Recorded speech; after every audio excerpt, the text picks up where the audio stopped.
A real football Friday. Last night was cool watching the game back on the tube. We saw it obviously for the Hall of Fame game, but seeing all the football teams back on the field and the first full week really of exhibition football, hey man, this is where a lot of guys' dreams continue and a lot of guys' dreams, they end. You know, when you're in high school, you play your last football game, and that's it. No more football. You play your last college football game. That's it. No more football. You'd like to keep this thing going, especially when you get into the college ranks. Then the very few get an opportunity to extend it and play professional football. And that's where you are now. You're at the very end. This is the pinnacle. You're either making it or your football career is over. A lot of guys this weekend, they're fighting for football existence. That's why these weekends like this, they kind of matter to me because I know what these players go through. Hey, man, your biggest love and your number one love as a young person is what you do when you play football. You sacrifice your friends. You sacrifice your relationships. You sacrifice your family. This is what you do. This is what you've done for over 20 years. And it comes down to a few snaps. How well will you play? You hear Nick Sirianni talking about Darius Cooper. They're not sold completely on Darius Cooper. Why? Because he's a practice star and he made the all-pro practice team? That doesn't really impress people. I told you the other day, the only thing that Darius Cooper has done is given himself an opportunity. They don't think he's a better prospect than Mekhi Lemon or some of the other guys on the team. What they've done is they've noticed him, and that's what you're going to do when you're a UDFA. It's the hierarchy in football. It's what it is. It's not whether you like the kid or not. That's irrelevant. Does the organization like that player? That's what this comes down to. Are you sold on that guy? How do you look at that one player versus this other player? You go around the room and your position coaches, along with Howie and Nick and the coordinators, are in there and you debate on who's going to make the team. How many receivers are we going to keep? How many offensive linemen are they going to keep? What are you going to do? You see here? I'm down to ditch Johnny Wilson to give Cooper the roster spot. That'll be debated. That will actually be debated. Hey, do we keep Wilson? He's a more physically imposing guy on what we're trying to accomplish. Or are we looking for a playmaker that we think Cooper could be? And by the way, both these guys are completely unproven. Who do you think has a better shot to help our football team? That's exactly what you're debating. Hey, it is not on who you like more, like when it comes to personality. It has nothing to do with it. Who can help my football team? Oh, and these exhibition games, do you think they matter to Darius Cooper and Johnny Wilson? You bet your ass they do. This is going to be life or death when it comes to their careers. You know, I hate when I hear people go, it's exhibition football. It doesn't mean shit. Now, that's a reporter's mentality. Me, it's life and death, man. Your chances of ending your NFL career 50-50. That matters more to me than just, fuck it, it's exhibition. This is where you continue or you end. And you keep facing and chasing that false dream. Okay? I'll talk about that a little bit last night, what I saw with Fernando Mendoza. Yeah, man, this is going to come down to who Nick Sirianni, Howie Roseman, and the coordinators think can help their football teams. All eyes are on the offense. I completely agree. And I would think some of the backups, I'll tell you what we're going to look for here in a minute. Absolutely. This is, and I'm going to tell you what I'm going to be looking for here. Hit the like button. Super chats go to the top. Adam Caplan will join us at 3:30. Mike North, we hope we get the audio fixed with him. That'll be at 4:30. We're hoping to get Z at the top of the 5 o'clock hour. Good Friday to you too there, Suave. Appreciate you coming aboard, man. All right. By the way, there is no doubt right now here on August 14th, okay? The first 2 wide receiver spots have now been taken for the Eagles. Not something you would think that they were hoping. You were probably hoping that Mekhi Lemon would have pushed Dontavian Wicks for the 2-hole wide receiver spot. But because of his unavailability, that guy now has been reduced to the 3-hole. And for the record, he hasn't even earned that. He's been gifted that. Mekhi Lemon has earned nothing. And he is right now getting the benefit of the doubt for only one reason, because he was drafted 17th overall. That's it. Not because of his practice habits, not because of his work habits, not because of his study habits. He has only been given that job because they drafted him this past April. That's it. He's earned nothing. It's been gifted, which means it can easily be taken if he's not available. So the quarterback who surprised me the most last night was Drew Aller, Penn State kid. Looks like he's getting better coaching than he got at Penn State. That wouldn't shock me. James Franklin can recruit. I don't believe he can coach. I don't believe he can coach. I mean, but by the way, we guaranteed Wicks' contract. He was number 2 day 1. Oh, really? Really?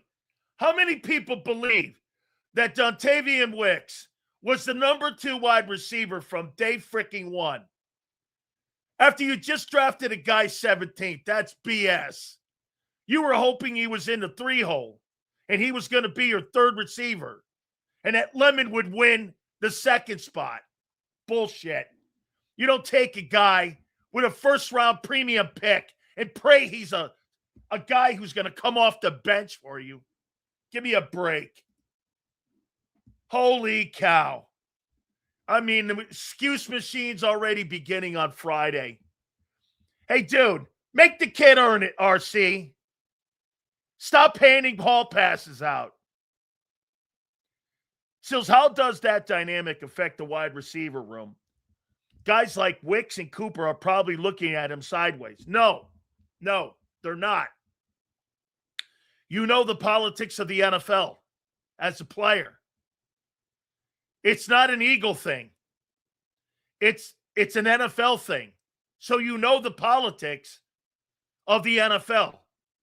The politics of the NFL, the kid who's drafted 17th overall is going to get the majority of the looks and the majority of the opportunities. Just the way it is on every team, not just the Eagles. I told you, the politics in football sometimes outweighs who should actually play. It cost Doug Peterson his gig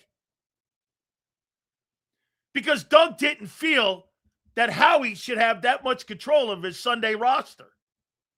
And that's why Doug's not the head coach any longer. Howie on the sidelines talking during that fight is weird. I've never in my life, and I've been at 3 places, I've never in my life seen a GM come up to a player after a fight and talk to them before the coach got a chance to. I don't know. I've never seen that. Not even in Dallas. But okay. They do things weird in Philly. All right. Howie's got more autonomy. As John would say, it's his roster, I guess. It's like being a cook and you don't have your own recipe. You got to take Howie's recipe and make it work. And to Howie's credit, it has. Like I said before, I don't think to the efficiency that you see in other places. I think you've left Super Bowls on the table. I've said that, and I will stand by that because of that way of thinking. However, we'll see what happens this year. So, again, now the only thing that's up for grabs for Wicks is the 3-hole. Does he earn it? Right now, he's earned shit. And for the benefit of the doubt, that's the only thing that he's getting is because he was drafted 17th. That's it. It's the only reason. By the way, let's take RC's stupid take. Let's just say RC's stupid take is because of the money in the 2-hole. What if he gets beat out in the 3-hole?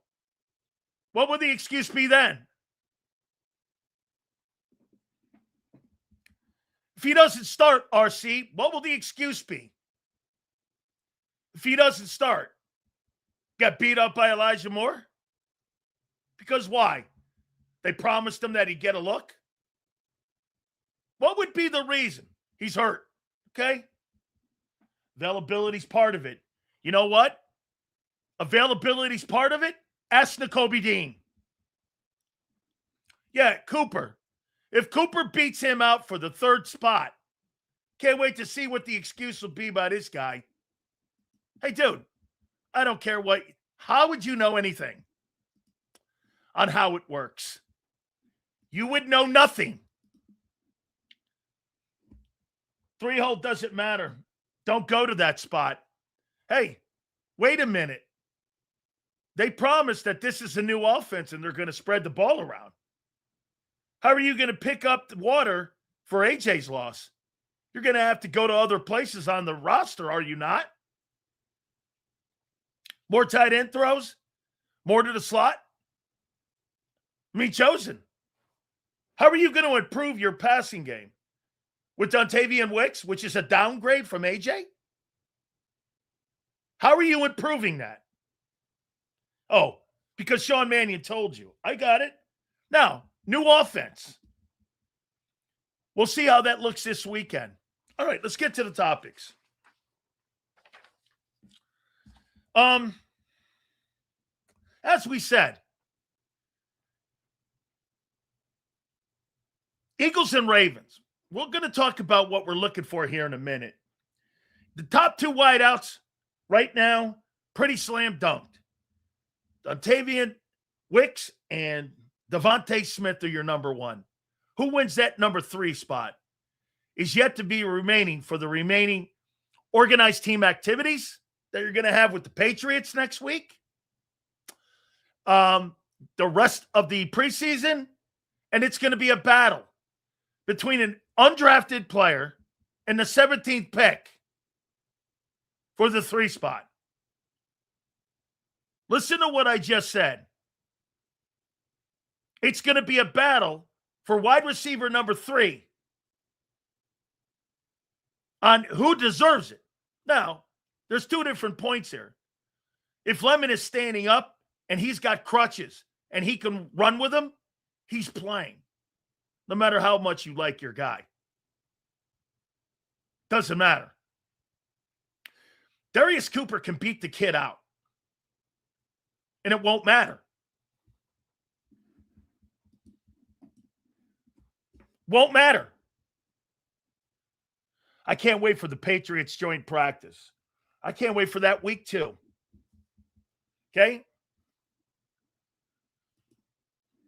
AJ wasn't a world beater last year. Neither was Devontae. I mean, what? Devontae was? I mean, you're making it sound like Devontae was some world beater last year. No, he wasn't. That entire passing game wasn't a world beater last year. I mean, Sills ain't fucking around with patience. No, I'm not. I'm not doing any of that. Not debating with ignorance. Not happening.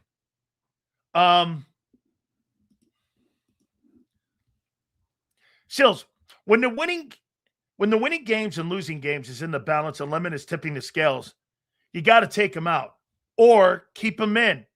Jimbo, don't be down on him yet. Be down on his availability, not on his ability. We don't know that yet. You shouldn't combine the two. Because, listen, you don't combine the two on Nakobe. Kobe's a good player, just wasn't available. And that's what people ripped him for, was his availability. You know what I'm saying? It was the availability of Nakobe Dean that hurt him, not his ability.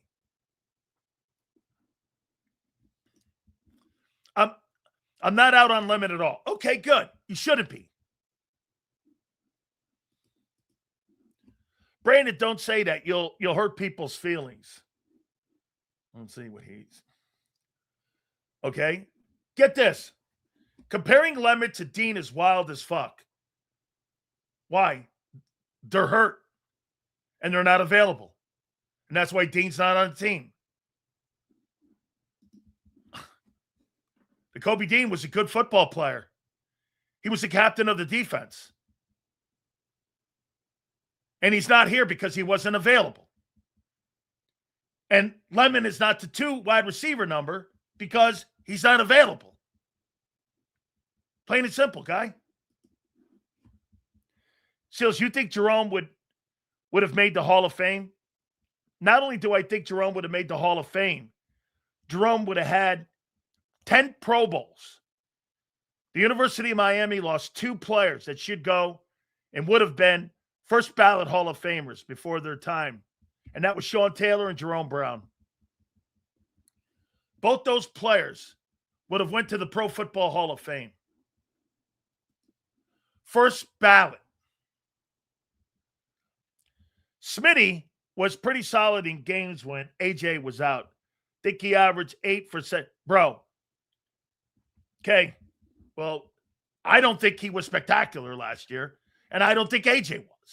That entire passing game wasn't spectacular. And that's why they changed it. No? If it was so good, Wisco, if it was so good, why are they changing it? Seals, the fight was really bad. Reportedly the worst one in years. I blame Nick because that boiled over from a previous snap. They were separated and went against each other following a snap and then went at. Dude, I'm blaming anybody for a practice fight. That stuff happens. Sometimes it gets ugly. Sometimes it doesn't get ugly. It got ugly. Move the drill. What? You don't think there'll be more fights in the NFL in an Eagle camp? Part of football. Tempers boil over. Guys take offense to shit. You're practicing against each other for a couple weeks now. That stuff boils over. You don't blame anybody. It's part of practice. It's part of football. It's what it is. I hate to give you that take, but it is. Getting into a fight in practice, in a training camp, when maybe Fred feels that he's losing his grip as the swing tackle. Mauro Jomo's got a cemented job, doesn't he? Fred doesn't. Fred sees the guy diving at his legs.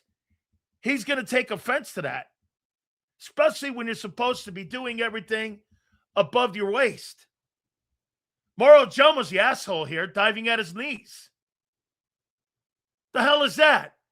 If you want a fist fight, fight the guy standing up. Diving at his knees? That's an asshole move. Okay? Mauro Jomo's an asshole for that. I don't care what the circumstances were. You don't dive at players' knees in practice. Dude, people make a living. It's a tough enough league. You're diving at people's knees? What's wrong with you? And he's a teammate. Fred's got more to lose. It's a BS thing to do.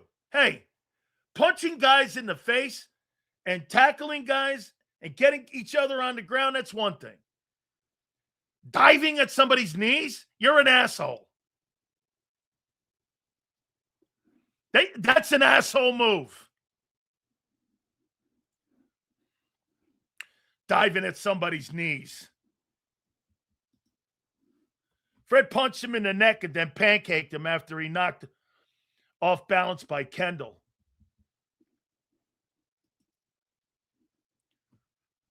Sil's honest answer, why is Jalen the most talked about player in the league? Because he's the most questioned quarterback in the league. Very simple. I've never seen anything like it. It actually is a lot. Last couple of years, he's been the most talked about player. Wonder what Jay thinks. Listen, Skip. He's the most talked about because he's the most scrutinized because of the ability. He's not one of the elite quarterbacks. And yet, he's put up an elite resume. He's not Allen or any of these other guys. He's just not. But that's why he's being talked about. See? Listen, I tell you one more time. That video actually accentuates what I talk about every day with Jalen. I'm not the only guy. Almost 17 million people have watched that video and don't even know the context to the video, and nor do they care, which is weird. A practice pick? Really? How many throws do you think Jalen Hurts will make in practice before they play a regular season game? 1,000? In one pick? Really? Okay. Seals, you ever heard of a fight like the Crosby-Cousins fight? No, I didn't hear that. Haven't been learned enough. Every time this guy is doubted, dude comes out and is stellar. I'm calling a Super Bowl within the next 2 years again. He's going to be on a mission, I'm telling you. Not a bad take, dude. If that's what you believe, all good. August 14th? Sure. He's the most talked about because they hate the way he wins. That's hate the way he wins. Winning has no visual, dude. In the NFL, you can win a game 3-2. Only in college football does that stuff matter. You got to win sexy because it's a beauty pageant on how you pick teams. When you pick the 12 best teams for the college football playoff, that's a beauty contest. In the NFL, you can win game 7-6, and it doesn't matter. A win's a win, dude. Hey, Sills, why respectfully do you care about topics when you clearly think the Eagles will take a step back? Or is it that you gloat how right you are and you can continue to shit on moves that are made? Okay, what have I said this offseason that you say that I've shit on? Let's go over it.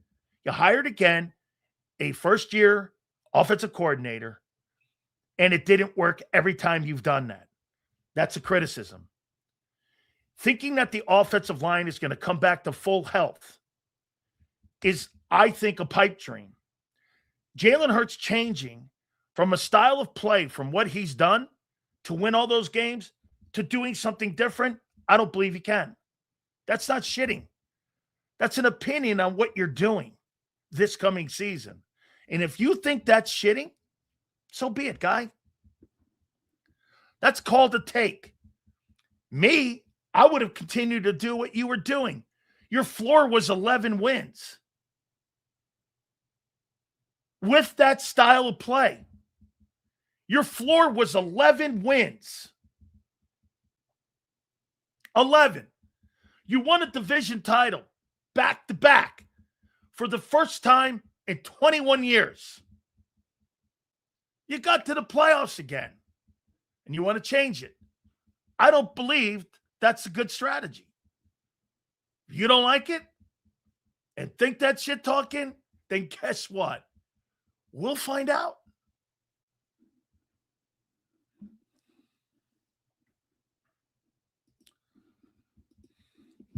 So sometimes you're wrong more than you're willing to admit. What have I been wrong about so far? Nothing. And you haven't been right about anything this year so far. We haven't kicked it off yet.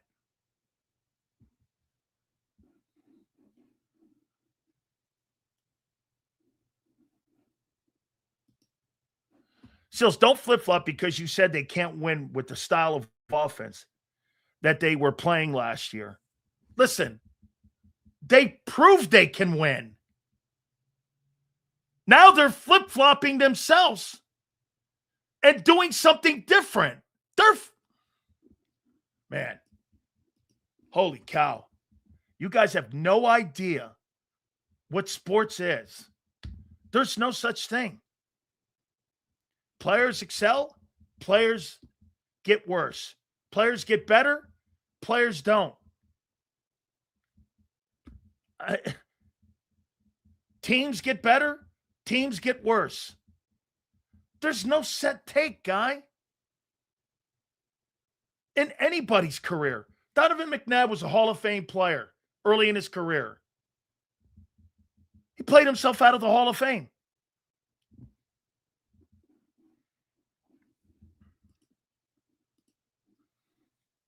Let's see here. Okay.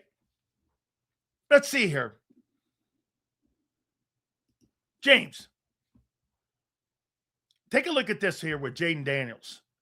Jaden Daniels had a phenomenal year. What's the narrative this year? Can he stay healthy? Great rookie year. Now, what's been built into the conversation on him is, can he stay healthy? And will he win with that style? And will he last playing that style? Is that a narrative? Or is that something that the kid's played himself into? Is it that a fact? The more you play, the more you build a resume on what you can do, what you can't do, what you need around you, better coaching. Okay? What's with the Cardinal talk? I saw the Cardinals last night.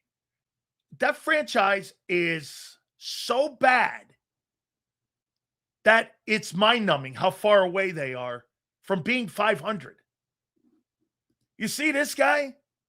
The chances of the Cardinals being 500 is as good as that peace treaty that the U.S. has with Iran holding. Honestly. You got to be kidding me. The Cardinals? There's a better shot. I mean, how in the world? Nobody said they don't have players. They don't have direction.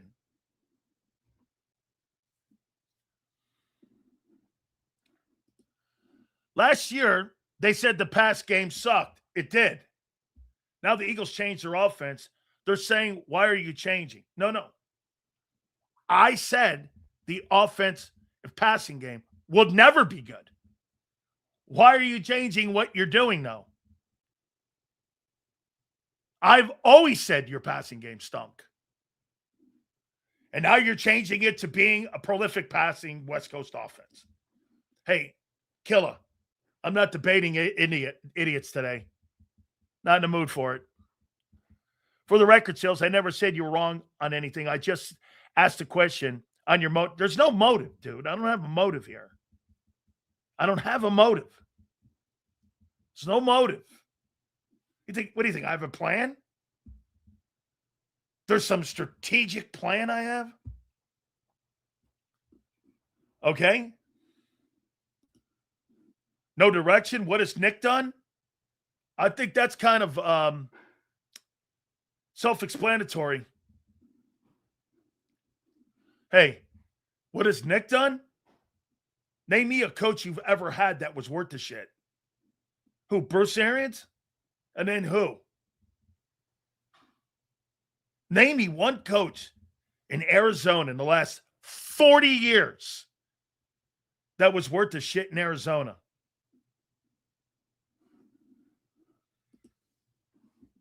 Dude, you're talking Eagles and Cardinals? That's like talking Temple and Alabama. I mean, what are you talking about? The Arizona guys should really, dude, this ain't a place for you to debate your team. Who the hell would want to cover the Cardinals? My God. Be miserable every day. Sills, AJ was right. They weren't good enough at passing and would not have it when they needed it. They needed it in the 49er game and lost because they didn't have it. Chain makes sense. Okay? SEC versus the, what is that other one? The Sun Belt Conference. I love you here too, bro. It's all good. Hey, Cardinal fandom. Covering the Cardinals is like covering the SEC versus the Sun Belt. The Sun Belt Conference. I think Mike LaFleur will definitely be better than Jonathan Gannon. I never could stand him. I didn't like him when he was there. Kim, the question is not whether Mike LaFleur will be good. Is the people above him, will they be good? You could be Don Shula and go there and stink. Because why? Because you got bad management. It's like going to the Jets. I appreciate this guy being here, fighting for his team. I do. You had a Cardinal beat writer on in May talking about Josh Sweat. Yeah, Howard Balzer covers them. He lives in Arizona because he covered the Rams. And he doesn't cover the Rams any longer. He covered them when they were in St. Louis, and he covered the Cardinals when they were in St. Louis. So that's why he's now in Arizona. He's always covered the Cardinals. And they were in St. Louis, obviously, for many years. Actually, that's how I met Howard Balzer.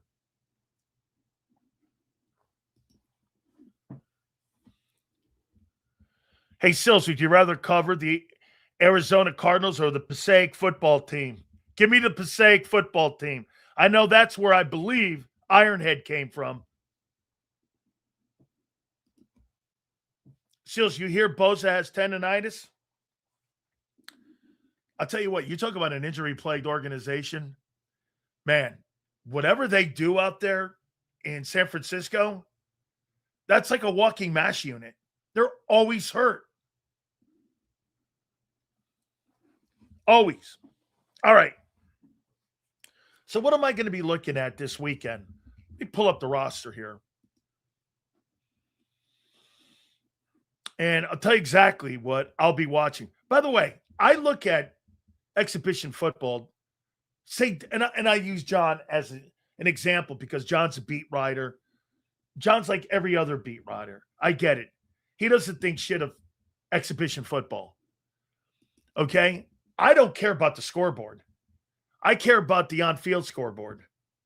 Who's playing better? Who's going to get more of an opportunity? Who can elevate himself above another guy on the depth chart? How about this? Do you think this matters? A game like this tomorrow for this? Say this here. So Arnold Ebiketie versus AJ Epinenza. You think that game matters to those guys and who maybe Vic would look at as using as the fourth guy in case somebody gets hurt or Gennard's not ready? You think that's something that they'll look at in this game on Saturday? Yes or no?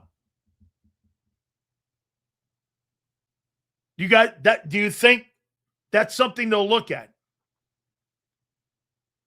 Right? So between those two guys, it's important for that on-game and in-game scoreboard. Epinenza has to have a good game, and Epicadi has to have a good game. For Vic to go like this, well, if Grenard's not ready, of those two guys, who do I take? And who do I put in? And who do I feel comfortable with?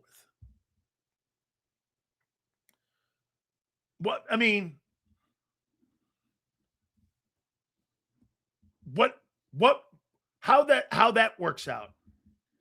Oh, I saw Prince talking shit earlier. This guy's got nothing ever good to say. Let's see what he says here. Again, Sills, what's your take on Burrow getting sacked in the opening play? Nothing. He's a great football player. Who cares? Oh, what did you make of it? Let me hear, Prince. Let me get what you made of that. What did you make of that, Prince? Him getting sacked on the first play. Let me hear it. What's this outstanding take? What did you make of it, Prince? Prince, what'd you make of it? Him getting sacked on the first play. Watch this. This will be earth-shattering. They didn't fix the O-line. You came to that conclusion on one play in the exhibition. So then I could have the same throwaway on this. Hurt's still throwing picks in practice. Is that what you're saying? One interception in practice doesn't matter, but one play in an exhibition game, that doesn't matter.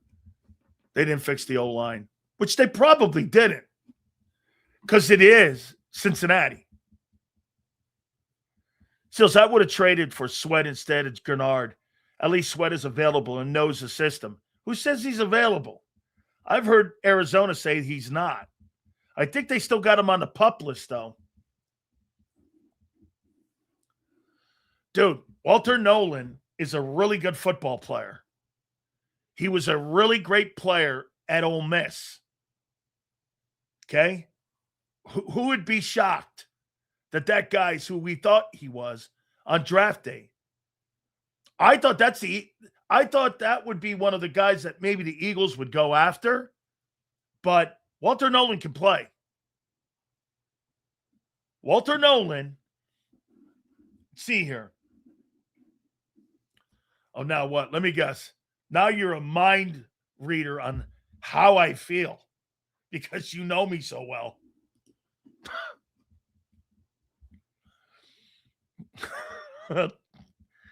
You don't know me from a can of paint, dude. Would you blame Burrow if he demanded a trade if the situation around him doesn't improve?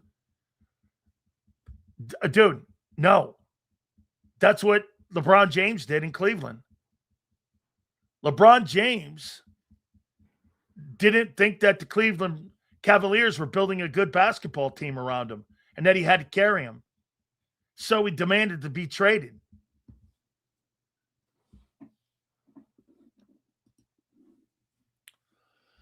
They should have just signed Sweat after the Super. Hey, Kip, revisionist history. Take what out on you?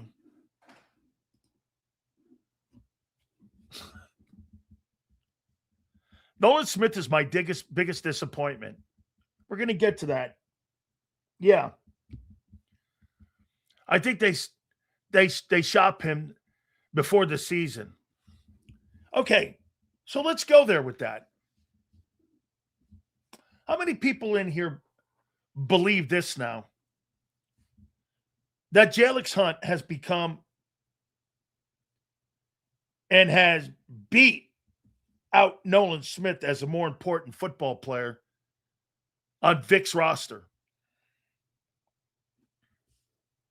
And here, I can't believe this kid is who he is, and I'll admit it. I thought that was kind of a throwaway pick at 3. I did. This has turned out and turning into something good here. How many people believe that Jalyx Hunt is a more important piece to Vic's defense as we get into the start of the regular season here. I do. And so this first round pick, he'll be an important piece in the pass rushing, no doubt, but he's not a focal point and a building block on this team. So a first round draft choice is not going to be. Hey, I want to show you something here. This always turns out to be kind of harsh talk. But how many people believe that Darius Cooper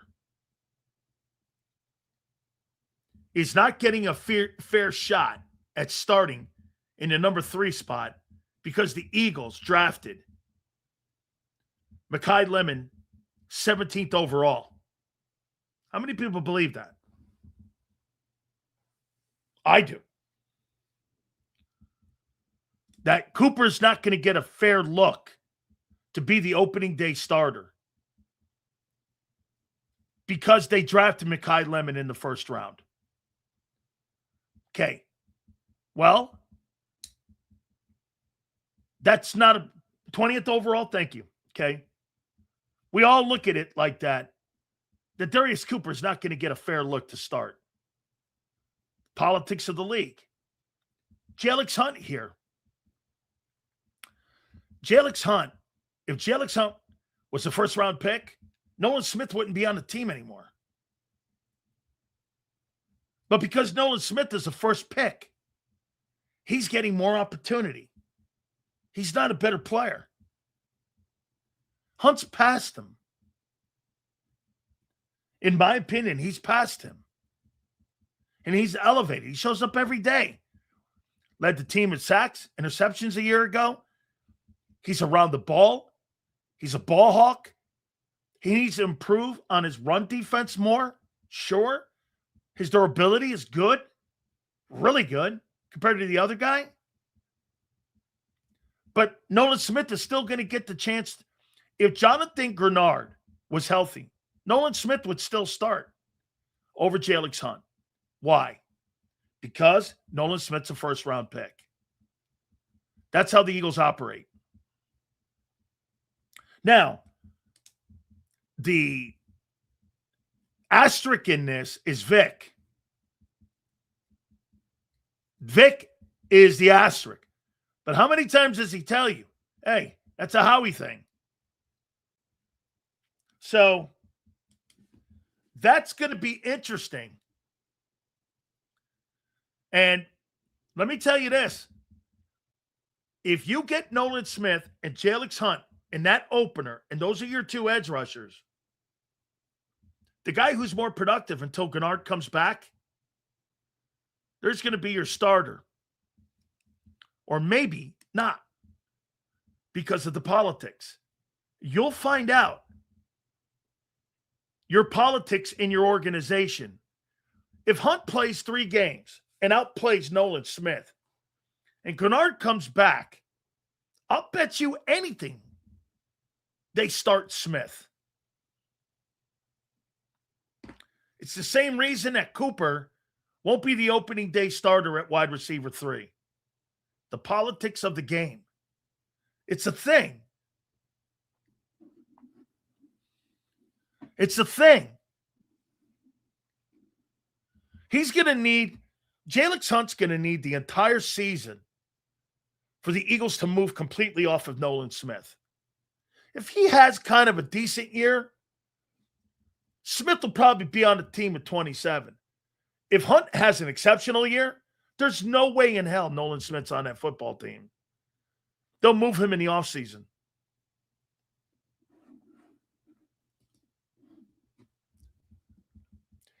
Nolan Smith has been given every opportunity to start over Hunt, but Hunt has shown more upside.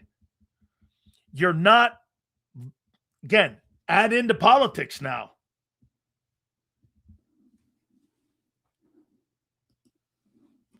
For some reason, the front office is behind Hunt. The front office is behind Smith. The front office is not behind the lesser drafted guy. The coaching staff is behind Hunt. That's not how that works. The front office will never be behind a lesser drafted guy. You're watching it play out at wideout. What do you think? They situationally do it by position? No, they do it by draft choice. If Howie Roseman, according to John, is in charge of the roster, he's also in charge of who you're going to play and who you're going to play ahead of, who's going to start, who's not going to start, and most explicitly on the offensive side. You've got to add that in to, like, Sills. Darius Cooper has been so good in camp, and he deserves an opportunity. No, he doesn't. Well, Sills, the guy Lemon's on the sidelines. I don't think you quite understand how this works. It works like this in Arizona, San Francisco, New York, Chicago, Detroit. You're missing the point.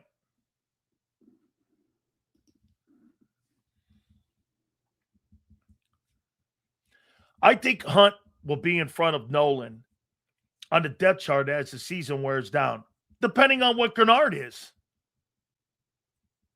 Hey, by the way, you want to know a real problem? If Nolan Smith and Jalyx Hunt are your starters, and Jonathan Grenard's your third guy coming off the bench at $25 million, that's a problem. That's a problem.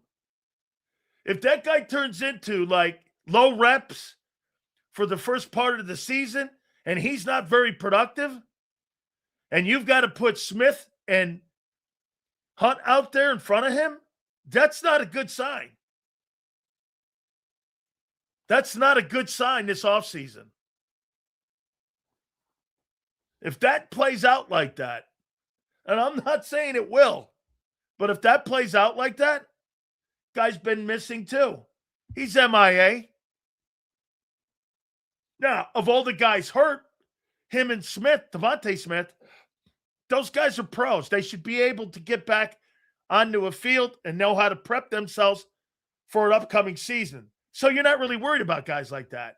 But for a guy who's only had one injury-free season in 6 years, and he's coming off a low production season and a shoulder injury, I don't know. Let's see how that plays out. By the way, Howie Roseman, in his signs at edge, Jalen Phillips, good. Bryce Huff, not great. Hassan Reddick, great. Let's see what this is.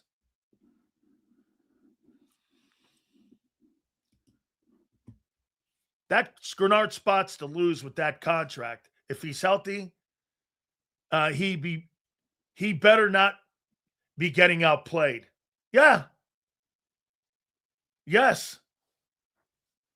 Nolan Smith or Jalyx Hunt beats out Jonathan Grenard because of injuries, not ready to play, and he doesn't have a productive season.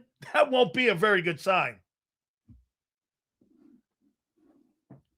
Like if Grenard turns out to be a $25 million backup, you better hope you win the Super Bowl. Because then you could justify it. Well, he gets hurt at the beginning of the year. You know, he had a rough offseason. He had injuries to his shoulders. He played.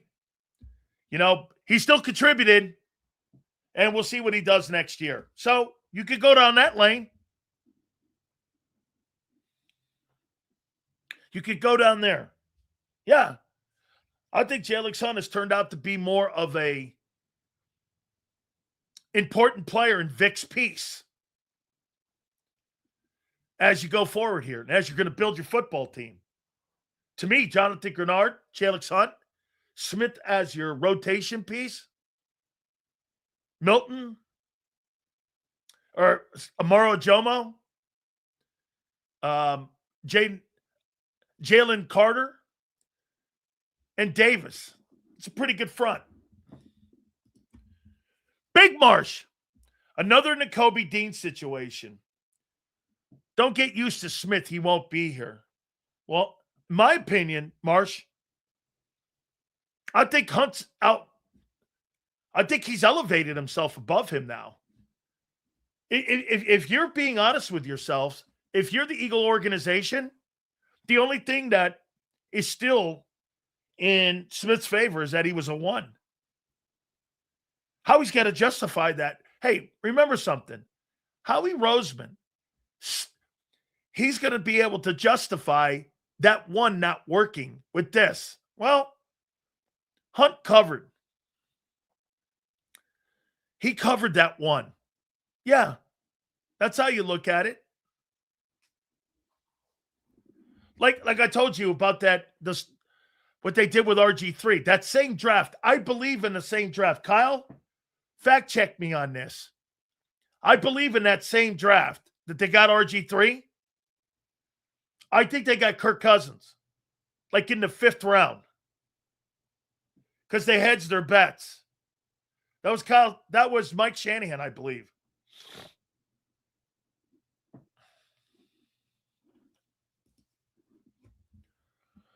I agree, draft pedigree usually matters more than anything, but Howie likes nothing more than his gamble picks working out. It's why Mulata's here and why they didn't try to salvage Dillard. Dillard wasn't good, dude. That was a bum pick. He wasn't good. I don't even think he's in the league.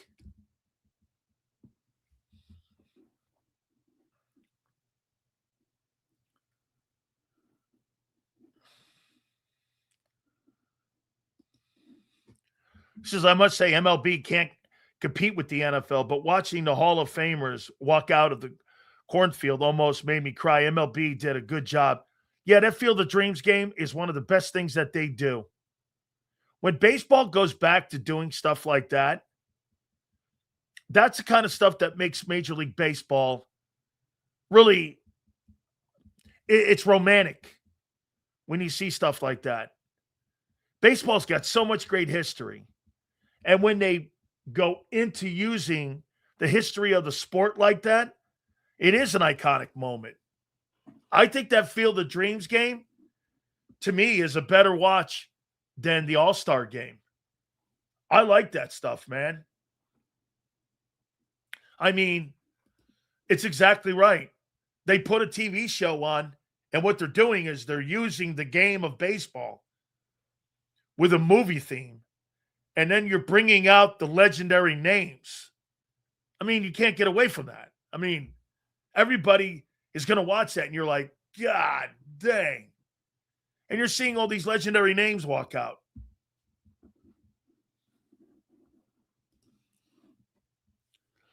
Says, you think we'll get more answers about our depth tomorrow or Mannion running his offense with backups? Let me get to that now. So what I was saying to you about what I'll be looking for tomorrow.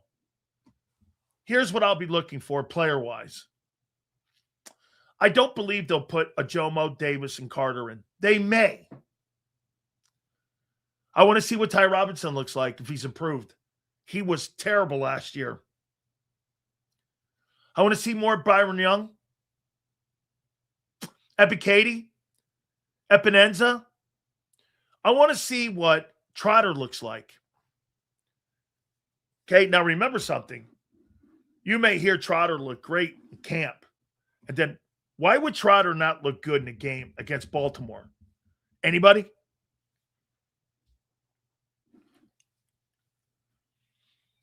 Why would Trotter look better in camp than in the game on Saturday? Couple things. Couple reasons, but what do you think? There you go. The front. Weak DTs. Weaker DTs. Getting hooked and slipped, knocked off the ball. Got to step back. Your scrape lane's getting impeded because the guys are getting blown off the ball or guys getting reached and scooped. So when you're watching Trotter tomorrow, Take that into consideration. Who's in front of them? Or how are those guys playing? How are they looking?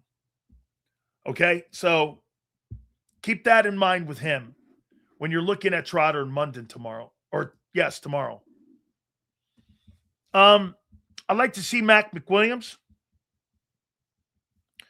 I'd like to see what they're going to do with Jonathan Jones. Something that I heard some people saying about Reek Woolen. Reek Woolen looks good in street clothes.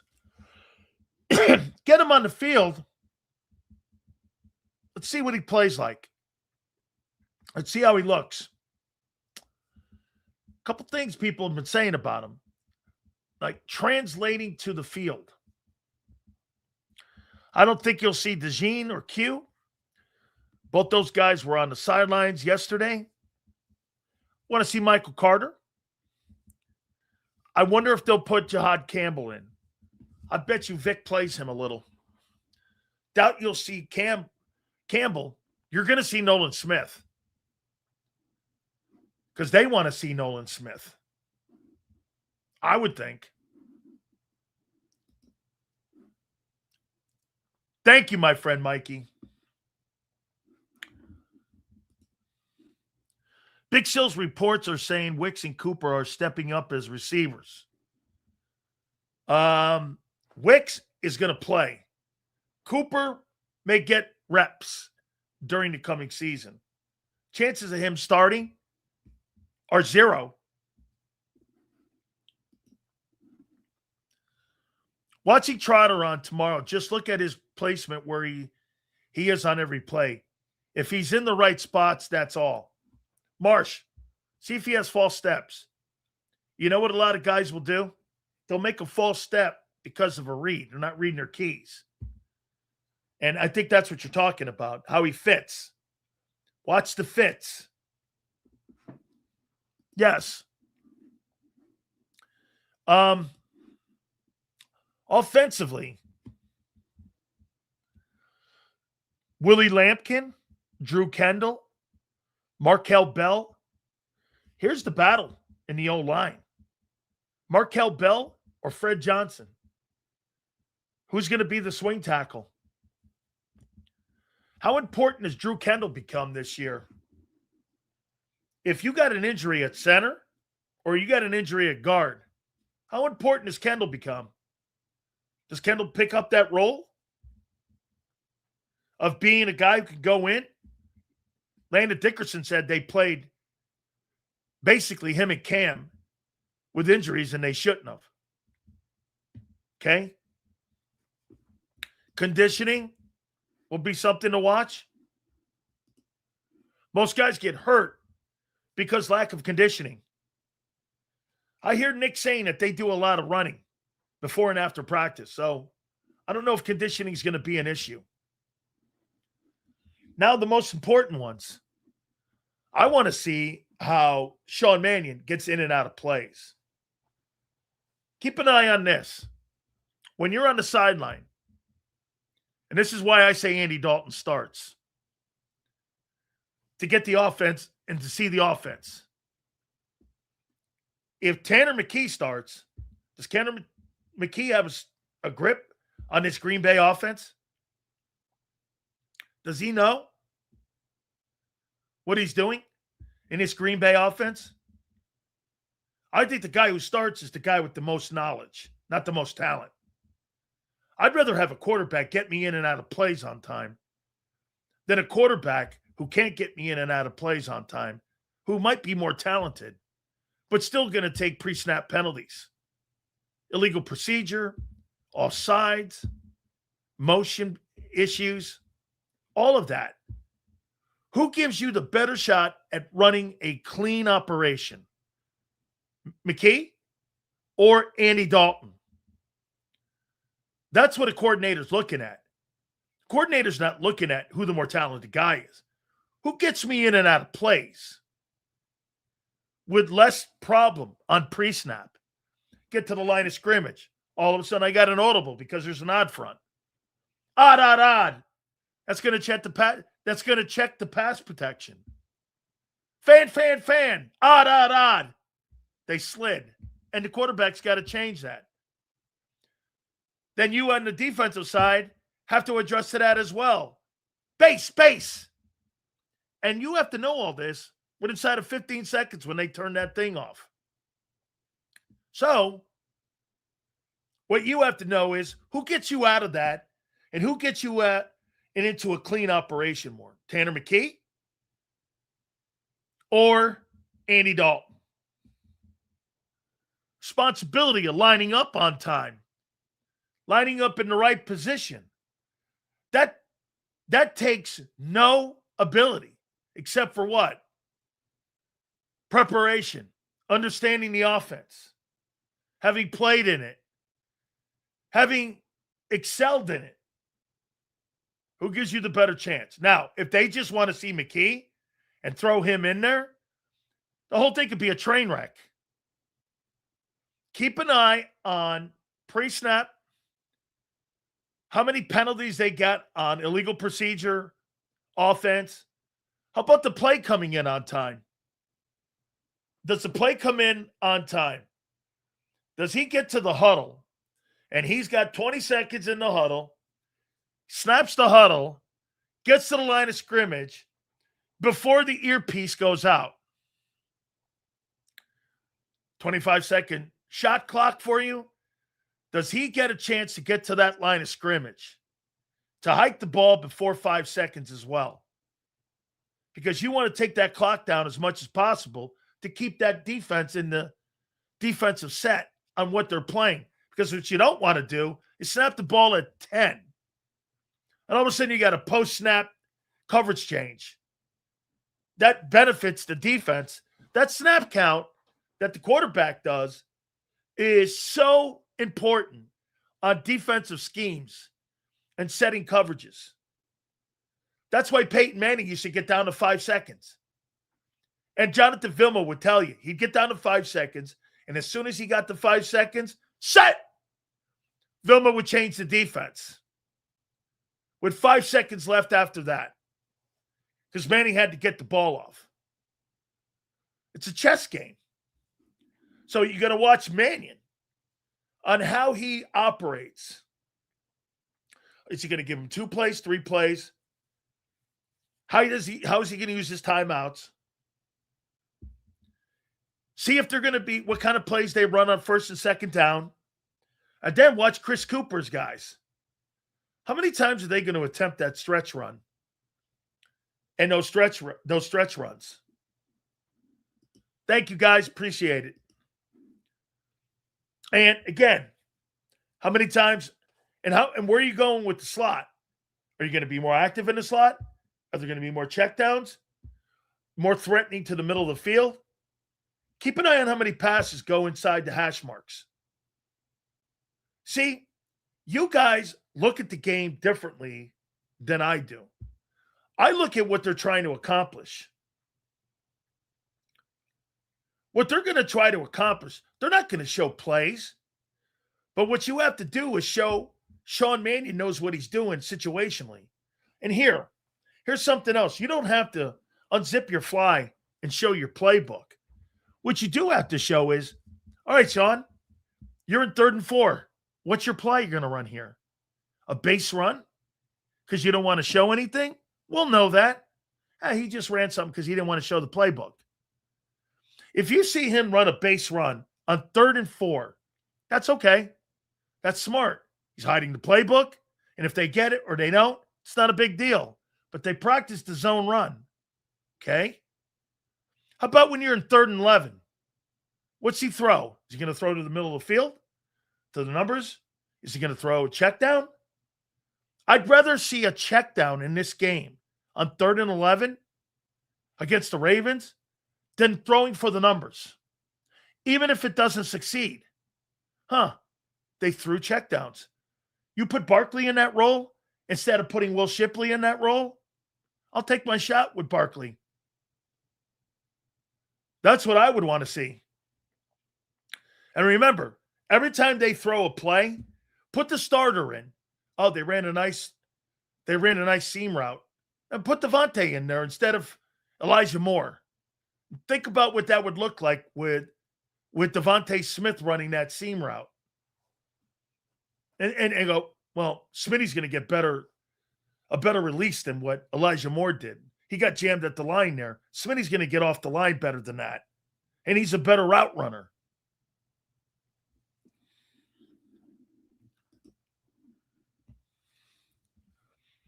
Sills, per Adam Schefter, Atlanta Falcons former Tennessee edge rusher James Pierce is being suspended 8 games for violating the NFL's personal conduct policy. He's lucky he's not been banned for life for his intolerable behavior. He's lucky he wasn't suspended for life. And he's lucky he's not in prison for life. I say he got off light. And that's why he's third on the depth chart, because they were anticipating this.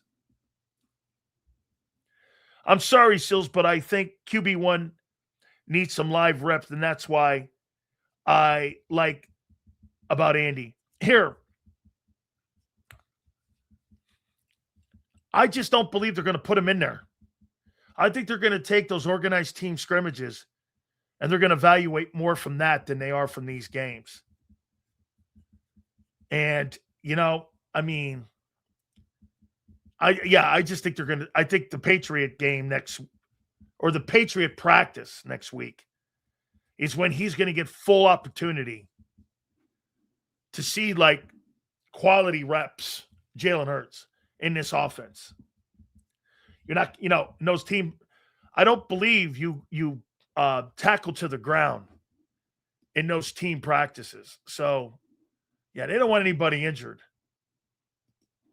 And I get it. Sills, that's the exact reason I would play Dalton. They could use him as a teaching tool because he knows the system. Yes, and he's experienced. And by the way, too, Kim, when a guy like Sean Mannion, who's a former quarterback, is talking to a quarterback, I think that messaging is better. Kim, do you think Doug Peterson and Frank Wright had a better communication with Nick Foles because all three of them were backup quarterbacks? And they all understood the role that Nick was in or Nick was trying to do? An uphill battle at carrying a football team? And Frank Wright engineered one of the greatest comebacks in playoff history. Also in college, he did it when he was at Maryland against my team. Then you got Doug.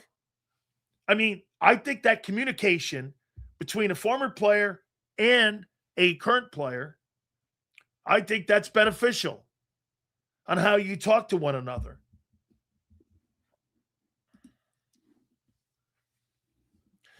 Sills, think there are more injuries in modern sports because more kids don't grow up outside during the developmental and growth phase. Not less talent, less durability. Your thoughts? I just think it's less preparation on the upcoming season. That's why you see more hamstring injuries and more lower body injuries. And I think the new turf stinks. Personally, Michael, it's this. You're like Vic talks about, your body's not football scabbed. Back in the day when we did 3-a-days, 2-a-days for 2.5 months, the start of the regular season, you were ready to go. You're ready to go. Hey, you can run on a treadmill. Kim's in here. She knows. You can run on a treadmill. Treadmill, running in a straight line. You don't do anything in a straight line. Football's not played in a straight line. Your career's not in a straight line. There's nothing in football that's in a straight line. So you've got to get the joints, the knees, the ankles, the wrists, the biceps, the elbows, the neck, everything in football shape. It's not just lifting weights, doing squats. It's like being a tennis player. Tennis players, think about the movement that they have. Right, left, lateral, up, jump, back, serve, boom. Those are great athletes. Just hitting a ball is not going to make you a great tennis player. You got to have mobility. And in football, you have to have mobility. And you have to work at mobility. And you have to work at keeping yourself conditioned mobility-wise. So when you have limited practices, and these guys, Zander had to stop me from saying two-a-days. Because he's right, there's no two-a-days. This isn't two-a-day practices. You kidding me? 2 3-hour practices? These guys are out there 40 minutes. It's not practice. That's like a get-together.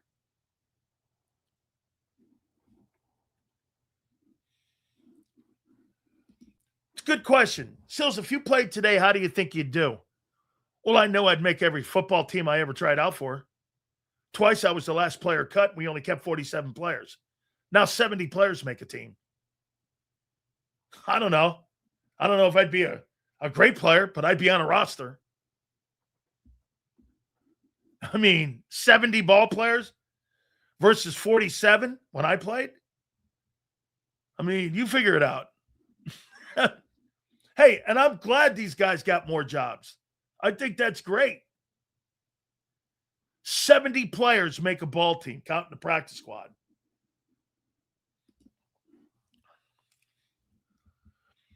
And you don't practice lateral movement on a tread. No, that thing's on a straight line. So when Marshall Faulk was being recruited to San Diego State, a coach by the name of Curtis Johnson recruited him, went on to coach 11 years at the U. Yeah, I know him. Marshall Faulk probably should have beat Gino Toretta out for the Heisman that year, too.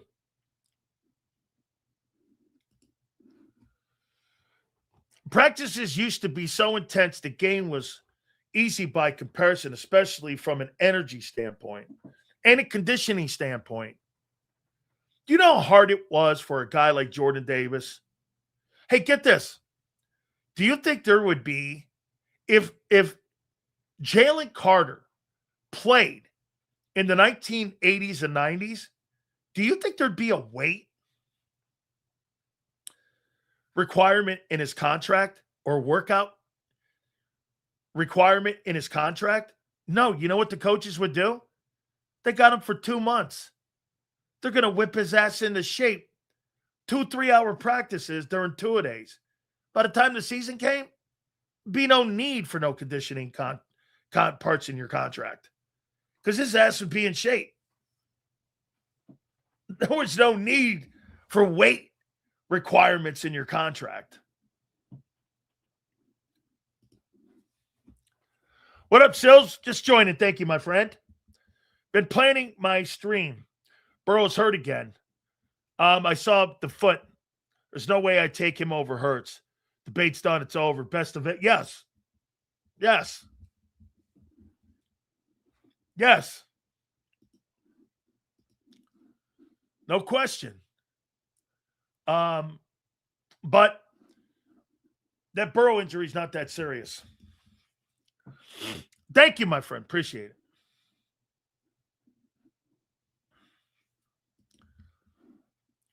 You scared, Jeremiah Love will run over the league.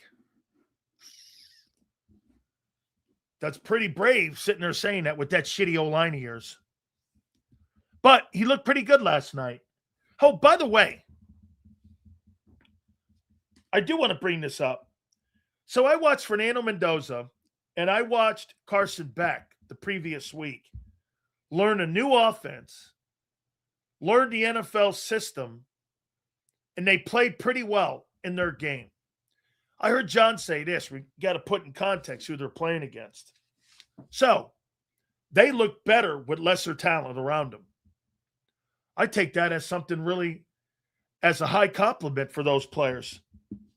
You're playing with lesser players, and you're still moving the chains, and you're still looking good and knowing what you're doing and getting guys in and out of huddles. And you're learning the pro game, and you're learning a brand new system. I find that to be exceptionally promising. You put them out there with better ball players, you're going to get a better result. I mean, you're going to get a better result. I thought Fernando Mendoza looked pretty good. I thought he held the ball a couple times, but you know what else I loved? A couple times he took a hit in the pocket. Good. Showed pocket toughness. I think Clint Kubiak is going to be a great play caller for him. I thought Genty looked a bit better. I think he's so overrated. I don't think much of him. I didn't think much of him when he was at Boise State. I think he's okay. Do I think what was that kid's name? Hey, Arizona. What's that kid's name? Connor? James Conner? The kid from Pitt? I think he could be somebody like that. A James Conner. But to be one of the more exceptional backs, yeah, no, I don't see that. Now, could that be his bad old line? Because the Raiders have a bad old line. Now, they went out and got Linderbaum, and it was a factor in there, and he ran the ball better. Genty ran the ball better. And he looked okay, but he runs to contact. The one thing that Saquon Barkley is exceptional at, in traffic, he's a fantastic runner in traffic and avoids contact. And he's a big dude. And then if he has to, he'll run you over. In traffic, Barkley is exceptional. He's exceptional. He's got exceptional gifts. He's got great feet. And I don't see that with Genty. I don't see great feet with him. I see a good player, but exceptional? Yeah, I don't see that. Now, they got Brock Bowers on that team. They got another tight end that's pretty good on that team. Raiders are about 3 drafts away from being a true competitive team in the AFC, depending on what the other AFC teams do. Plus, they're in that division. And it just depends on how Mendoza develops. I'll say this about Mendoza. I think he's going to be a grand slam, or he's going to be kind of like Sam Bradford. Like that. He's going to either be exceptional or Sam Bradford. And whatever you think of Sam Bradford, that's kind of what I think when I watch Fernando Mendoza. I still can't get like a read on him yet. He moves around well. He got out of a couple scrambles. I think the Raider defense is terrible. Their front seven's not very good. Their secondary is weak. Okay? I mean, they're just not good. I know they didn't play Crosby, but Crosby can't make, like if I were the Raiders, I would move Crosby. I would move him. What's the point? It's like having Myles Garrett in Cleveland. Like, what's the point? Yeah, Kim, I was never impressed with him. He ran over all those crappy programs, got into the playoff, and they stuffed him.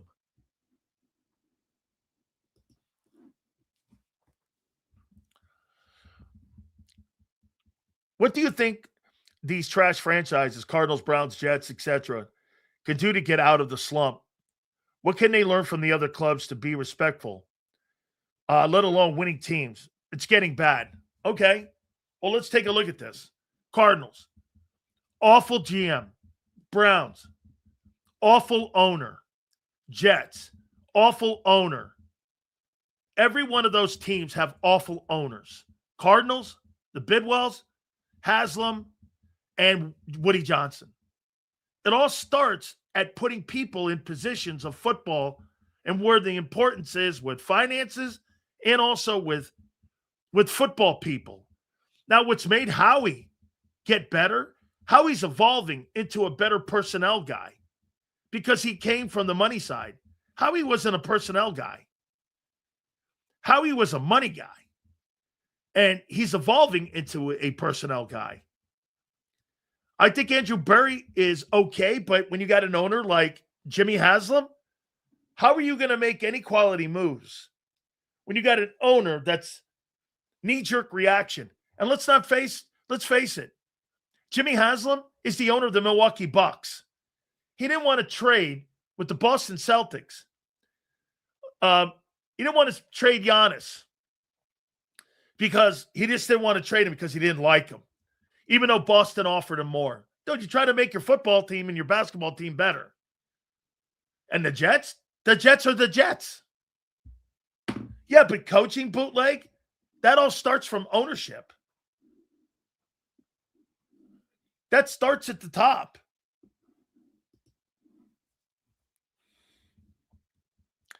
Shields, how do you put a value on Crosby? He's tough to figure out after the Baltimore BS. Yeah, here's what you do. Hey, I got a really good player on my team I'll give you, and I'll give you a third and a fourth for him. By the way, next year, you won't get this deal. Take it now. You think next year at 32, with meniscus injury, you're getting a 2 and a 3 for him and a good player? You're out of your mind. Who would trade for a 32-year-old guy with knee conditions and who had his meniscus replaced? You're going to give a 1-up for that? A 2? Not likely. So what I would do if I were the Cowboys or anybody that needed an edge rusher, I'd go to Las Vegas and go, what are you doing with the guy? Now, that's in case you want to have him finish his career out as a Raider. Okay, he's 28, he's 29, and he's got 35-year-old knees. He's 28 with 35-year-old knees. You want to give a 1-up for that? Or a 2? Not happening. I don't think that guy's value is where you think it is. If you ever want to read a book, I love Mike Lombardi's Football Done Right. It talks about the trees, how to build a culture, how to build a roster. Highly recommend it. I'll tell you exactly how to build it. I was there where Jimmy Johnson built it. Starts with loyal assistant coaches that are phenomenal talent evaluators. There's a reason why every one of those coaches followed Jimmy from Oklahoma State to Miami to Dallas. And when Jimmy left Dallas, they stayed behind. Turner, Dave Wannstedt, Butch, Campo, all those Tony Weiss, all those coaches stayed behind. And that's how they won that third Super Bowl without Jimmy, with his coaching staff. Jimmy put Bob Ackles in. You know what Bob Ackles would do, Kim? Bob Ackles would call up every freaking team and say, we like this guy, we like that guy, we like this guy, we like that guy. And then Bob would come to him, and at the end of every day, he'd go, well, they might move him. They might not move him. They might move him. You could probably get a 5th rounder for him. You could do this here for him. You could probably, if you traded this guy, get that. So Jimmy made 54 trades in 5 years. It doubled the league. Nobody did trades. He made 54 of them. He doubled the league. The Cowboys did 54. The league did like 30 total. That's how he built it. And he had a value chart. I think you're worth this. I think you're worth this. That's what Howie Roseman does. Do you understand? Darius Cooper is worth this to Howie right now. Not what he's done on the practice field. His value right now is this. It hasn't moved. Mekhi Lemons is here. That's what his value is. That doesn't move in preseason. That's not going to move. That moves during the regular season. All the stuff that Darius Cooper is doing now, it will not affect anything except for this. Maybe get him opportunities. That's how that works. Why would you be shocked? I'm surprised he's not suspended for life.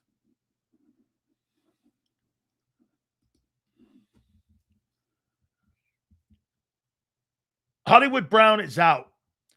Keep Quez on the practice squad. You know what I liked about Jalen Hurts? I saw with a video. I saw Jalen Hurts was working with Hollywood Brown on his routes. That's good stuff. I thought that was pretty good. Hey, Hollywood Brown struggling on some routes and rounding off. I think that's pretty damn good. Absolutely.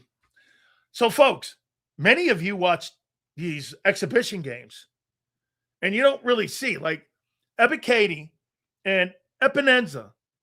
You don't think this game tomorrow matters to those guys? On who Vic may use as his fourth rotation piece with Gennard being down? I don't look at the scoreboard like on the stadium wall. I look at the scoreboard on the field and on the depth chart. That's how you look at exhibition football. Is Fred Johnson going to be able to keep that swing tackle role, or is Markel Bell won it? That's what these games matter. There's a game inside the game. This is how you build a 53-man roster. Hey, the front 11 are cool. Everyone knows who your front 11 are. Remember, there's 22 guys, and there's another part of your roster you got to fill. I don't think fans get that, how important some of these evaluations are. All right. A guy's opinion who I value a ton is my friend Adam Caplan. He joins us now here on the program, and that's kind of what you're looking at, isn't it, here, Adam, when you're looking at these games and these exhibition games here the weekend, right? I mean, you're looking at the game inside the game, right? Yeah, good to talk to you, Dan. Yeah, it's really about the developmental players, rookie, first and second year players, and then the veterans. And I heard you mention AJ Epinesa, a guy like him who is right now the fifth edge rusher, but he's got positional versatility. In nickel, he could play inside on the D line. He's a run stopper. This guy's a former second-round pick. Guy's been a starter in the league, and this is a time for him to get good tape. And yeah, you're right. It's very, very important for those guys. And with Ebiketie, he's going to be on the team. They owe him over $4 million. They guaranteed for over $4 million, so he's going to be on the team. But he needs to show that he can do more than just rush the passer. Like there's certain things you have to be able to do in Vic Fangio's defensive scheme. Do you believe that Jalen Hurts is going to run this new offense effectively enough to make this offense a better passing offense than what we've seen in the first 5 years of his career? So Dan, you and I were on your show a couple months ago, and I said, look, I'm more optimistic than most people who cover the league or observers of the team. Yes, this is a big step up for him to play in a timing-based offense. He really has not been a timing-based passer. You see it occasionally, but not consistently enough. But I'm encouraged from what I've seen in training camp. I'm on the plus side of this, that he's going to get it, because he knows there's no going back to anything else. Like, this is their offense that they're running. They're not going to change it. You don't do that once you start. So there's no going back to anything else. You've got to run this. He knows it. He sees it. He's taken to it. It's going to take time. It's going to take weeks for him to get it. But I'm encouraged from what I've heard and what I know and what I've seen. So to answer your question, I do believe he's going to get it. It's not easy. There's certainly, I certainly understand that people say he won't get it. I talked to some people around the league who think this is a questionable move by the Eagles to do this, and specifically the head coach, Nick Sirianni, who's bringing a guy that runs a West Coast system, who, by the way, Sean Mannion, only in his third year of coaching. So Dan, yeah, they've got a lot to overcome. It's not just Hurts. It's also a coach it's new to this, first time as a play caller. Let's go to the talent, though, that's going to be there for Hurts to have to get this. Yep. And Mannion. If you were to start the season right now, you'd probably start the season with Devontae Smith, Dontavian Wicks, and maybe Darius Cooper or Elijah Moore. Yep. Is that enough to really move the needle to where you're really going to try to elevate that offensive passing game? It's really a step back, isn't it, from a year ago in talent? Well, think about it right now, and don't forget, for almost 2 weeks, Devontae Smith is in practice. So it was two starting receivers since 2022 on. Over 4 years are not practicing. A.J. Brown was traded, and Devontae Smith can't practice with his hamstring injury. Then the guy They drafted in the first round Makai Lemon. Now the question will be, how ready will he be for week 1 versus the Commanders, who I saw earlier this week? So there's a lot to overcome, no doubt about it. It's a concern. Darius Cooper's been even better than he was last summer. But the passing game, once everybody's healthy, it's going to be Smitty, it's going to be Goddard, it's going to be Lemon, Wicks, then Cooper. Listen, Cooper's been a great story. Former high school quarterback, was told at Tarleton State when he got there, if you want to make our team, you're going to have to switch positions. He went from quarterback to receiver. And Cam Bradfield, the Eagles' Southwest scout, you got to give this guy credit. Most people don't know this. He was not on any lists. He was not a All-Star game participant, non-combine guy. The guy found him. I don't know what he saw, but you got to give this guy credit. Darius Cooper's been phenomenal so far. Don't you agree that the office politics plays a big role in this now, too, with Makai Lemon? I mean, if that guy's standing up, he's starting in the 3-hole, right? Even though he's missed all this time. No doubt. I mean, right? No doubt. But he's got to get on the field. He this is the crazy thing. He's missed more practice time than he's been available for since he was drafted. That's not good. That's not good. So they got to get him ready. This is a new offense he's not played in. It's more complex. They're running West Coast verbiage. So he's got to learn that. And from being a football player, the quarterback's got to trust him. He's got to trust in Wicks. He's got to trust in Cooper, as we've seen obviously with Smitty. Hollywood Brown, we got to see more of. You mentioned him. He's got to show that he's a deep threat. Now they guaranteed $5 million, so he's going to be on the roster. But he needs to show that he can catch the ball downfield. He hasn't done a lot of that in training camp. What's Eli Stowers' role in this camp? What's it going to be in this offense? Yeah, he's not going to play a lot this season. He needs to learn how to block. Goddard's their starting tight end. Munt will be the Y. And Stowers obviously will be on the football team. Those are the 3. And they may keep 4 guys, Cam Latu or Grant Calcaterra. They guaranteed about $750,000. It's not enough to keep him on the team. Latu to me is a better football player. He's number 36, who's a tight end. They don't really use the fullback. They use the F position, which is an offset fullback. It's offset tight end. It's really not a fullback. But so it's a little different than we've seen before. So it's Stowers to me is kind of like Zach Ertz as a rookie. Ertz played 41% of the snaps as a rookie. Zach couldn't block anybody as a rookie, became better at it, was never really good at it, but he became a willing blocker. And Stowers, we have to remember, this is only his 5th year as a tight end, former quarterback, and he's got to learn how to play the position at this level, and he's got to get stronger physically. He's a good athlete. I've seen that, but I just don't see him playing a lot as a rookie. Do you agree that Jalyx has become a more important role on Vic's defense than what Nolan Smith has become? Yeah. Oh, yeah. He's been our guy since he was drafted. We were on him. I remember calling Greg Hosell. Greg worked for us from NFL Films. Everybody knows. And I said, Greg, can't tell you who the Eagles are going to draft, but you need to get on this guy and you need to get tape of him. I know it's hard to find Houston Christian tape, but he's going to go in the 3rd round. Don't know where. And then he just so-called he wound up being drafted by the Eagles. Who knew? And he's a stud. He's about a year ahead of schedule. And he's ready to be their breakout player in defense. You saw last year he led them, Dan, in sacks and interceptions. Who saw that coming? But, yeah, you're right. You're on it. I expect him to start over Nolan Smith, no doubt. Jonathan Grenard has had one healthy season in 6 years, and you gave him 25 annual. I mean, boy, I'll tell you, they've had some not very good luck at times there going at that edge position, going back to Bryce Huff. Then they had great luck with Hassan Reddick and Jalen Phillips too. So we got to throw that into context. But boy, I mean, are you troubled by him not being out there? Especially you hear Vic saying we'd like him to do a couple more things. Yeah. When do you start getting concerned that, we're looking at maybe the first half of the season if he's not ready to go here? Well, they've insisted, Dan, that he'll be ready for week 1 against Washington, but being able to play doesn't mean he's going to play full set of snaps. Yep. So with Grenard, you have to understand he's coming back from major shoulder surgery, and then the next injury he suffered recently was the pectoral strain. So that's not good. And we don't know if it's the same side of the body. It would really suck if it's surgery on left and then pectoral strain on the right. That would really suck. So don't know what you can expect first 3-4 weeks of the season. The good thing for the Eagles is you've got a really deep group of Hunt, Smith, Ebiketie, Epinesa. They're fine. They'll get over that, but you don't have Grenard in terms of being 100% healthy. There's no way he's going to be even close to 100% early on. He could play. It sounds like he'll be able to play. But how effective he's going to be, as a football player, as you were a D lineman, this guy's an edge rusher, you got to be able to use your arms. You got to be able to pull. You got to be able to punch. You can be able to reach. This is questionable to me how effective he's going to be early on. I agree with you. Two last questions here for our friend here, as we appreciate him finding us here, Adam Caplan here. Now, let me ask you this.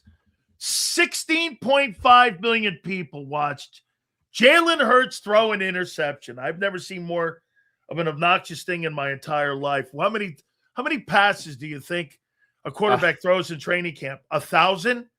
I mean, why is he so polarizing like this? I mean, anybody else throws a pick in practice, no one cares. Hurts throws a pick, the entire world's going, "C sucks." Hey, wait a minute. That's Hollywood Brown. Everyone, what makes him this guy, in your opinion? We at Inside the Birds, we've never got caught in that stuff. We're aware of it. Our job is to evaluate what we're told, what we know, what we see. It's kind of what we built 9 years ago on our platform. With Hurts, it's why is he polarizing? Because the guy's winning percentage is ridiculous, but he doesn't play 1 in 11 on 1 in 11. I mean, he's got 10 other teammates on offense, but he seems to, though it looks very ugly at times, Dan, if you watch him in the regular season, when it seems to matter, more often than not, he comes through. That's the thing that's very strange. That's the thing. It's if you just graded his tape, you go, how's this guy a top 10 quarterback? But he wins, and he answers the bell. He's tough. He's really mentally tough. That's the thing. But why is he polarizing? Because you see guys who play in the league who get in the tape evaluation. They kind of rip them. They're very critical, but they're basically mostly on tape. I'm hoping they're not evaluating on TV copy, because you can't evaluate anyone on TV copy. It's stupid. You got to evaluate on coaching tape. You know it, all 22. Yep. And I think I think guys also sometimes when you're doing television, I learned this working in television over 20 years. You feel like sometimes you want to come out strong, whether it's fair or not. You're asking me the question.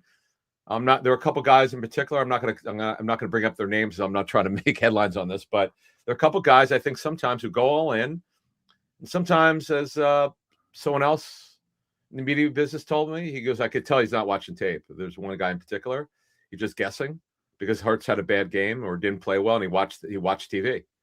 That he doesn't have the full effect. Like, I'll give you an example before I get out of here. The game against the Chargers where he had two turnovers in one play, which is impossible, but he did. He had 4 turnovers. He actually made some really great throws in that game. You wouldn't know that if you didn't watch the tape or talk to someone who watched the tape. He actually had some great throws.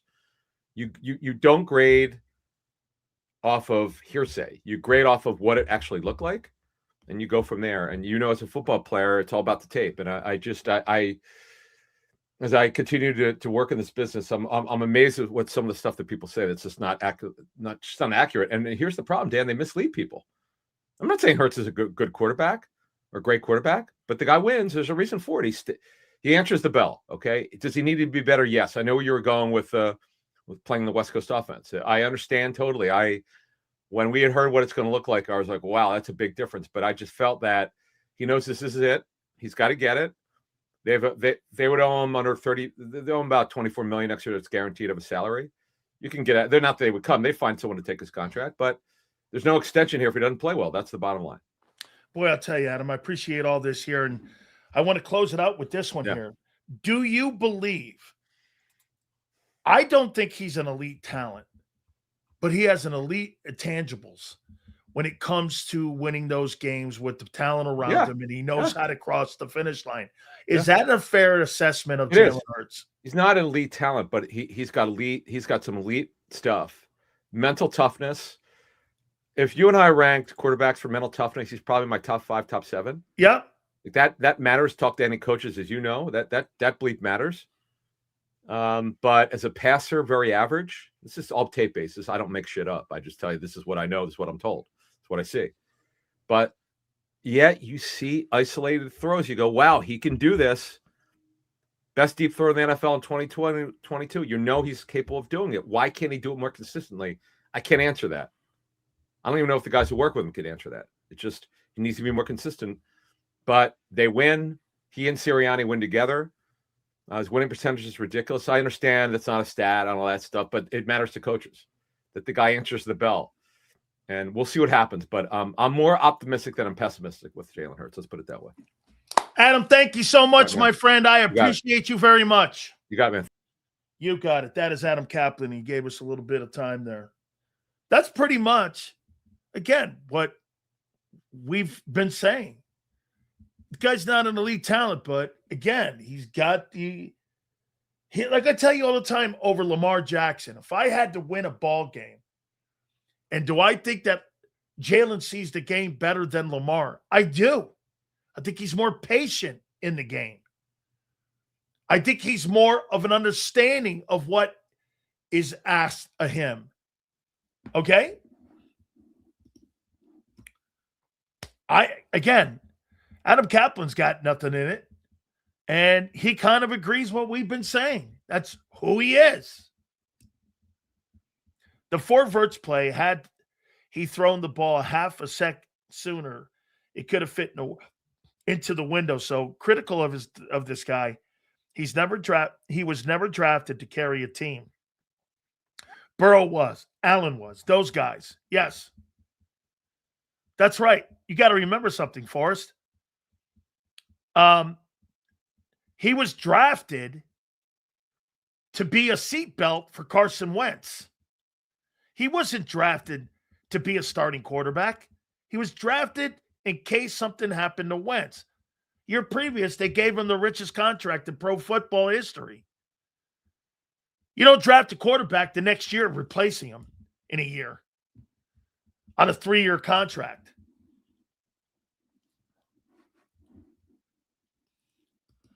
Yes, I have access to the 22. Yes. Yes, I do.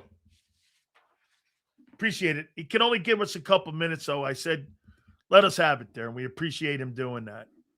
I think many people are looking at Darius Cooper as like, hey, look at what's happened here. We found ourselves somebody. Hey, at the end of the day, that guy's just going to get a look. Even Nick Sirianni told you the other day. Respectfully, Sills, you don't have to be an elite talent to be an elite, good, great quarterback. Not comparing Hurts to Brady, but Brady was an elite talent. As a talent, Brady's probably bottom 20. I think Tom Brady's pretty accurate. Now, he developed that. I think Tom Brady, as a guy who understands progression reading, is as elite as he can get. I don't think anybody can read a defense better than Tom Brady. Nobody. Maybe Montana is the only other guy I've ever seen that can read a defense better than those two guys. Phillip Rivers is excellent.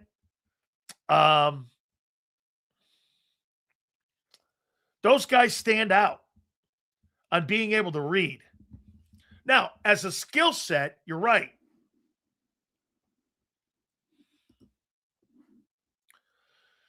Even after Jalen got benched at Alabama the following year, when 2 went down, he got put into a game and won that adversity. Yeah, won the Southeastern Conference. I believe that was the SEC title game.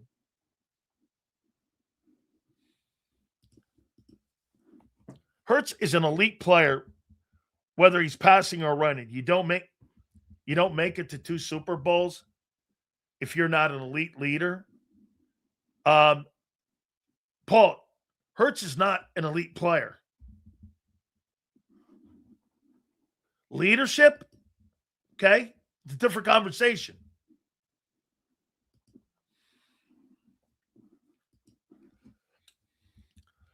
Brady had 3% sack rate behind a broken O-line in his last year in his 40s. Hurts will never sniff that. That is a great pull by you. Tom Brady never held on to the ball because he knew exactly where to go with the football. Okay? Jason, I have us to watch Eagles games since I live out west. Just not sure if preseason games are included.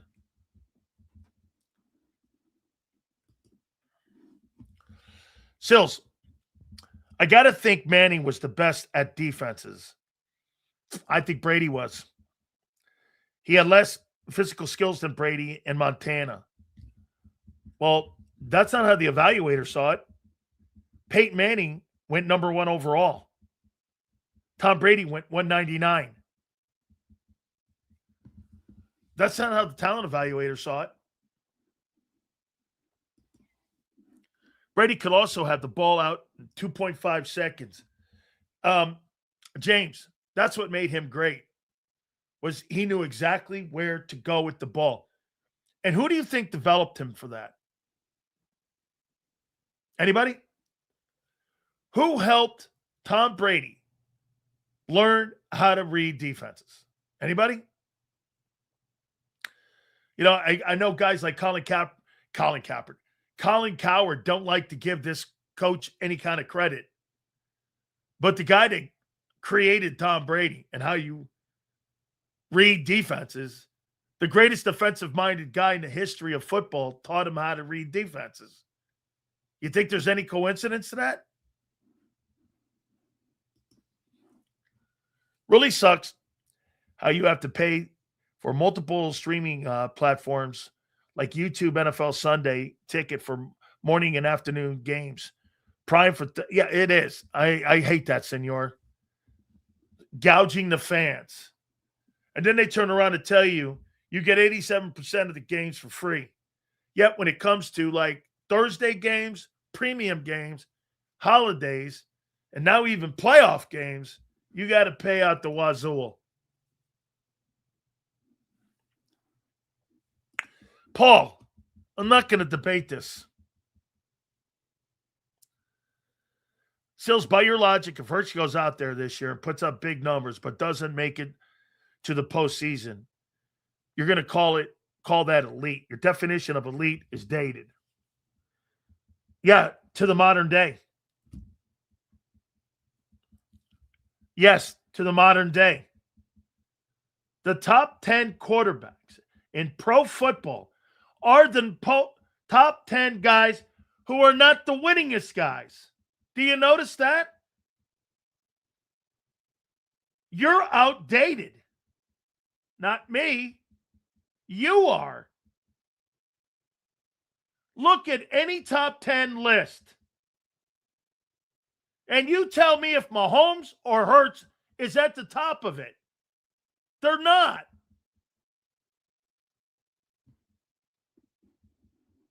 You're outdated.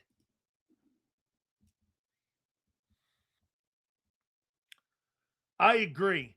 Brady's the GOAT. I think Hurts is a good talent. He is. And flashes as an elite quarterback at times. Correct. If he can improve his consistency, the league would be in trouble. Tangible. Yes, all of that is 1,000% true, bootleg. Absolutely. Yes. Yes. I want to give Dak Prescott some love. Oh, wait. Let me here. This ought to be good content for me. The blueprint. I can't read that. I want to give Dak Prescott some love. Let me go here. Let's see here. Dak.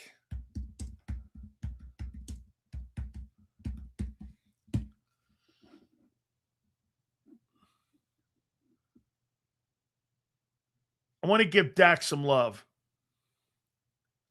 Here. Dak Prescott was on Up with Kay Adams.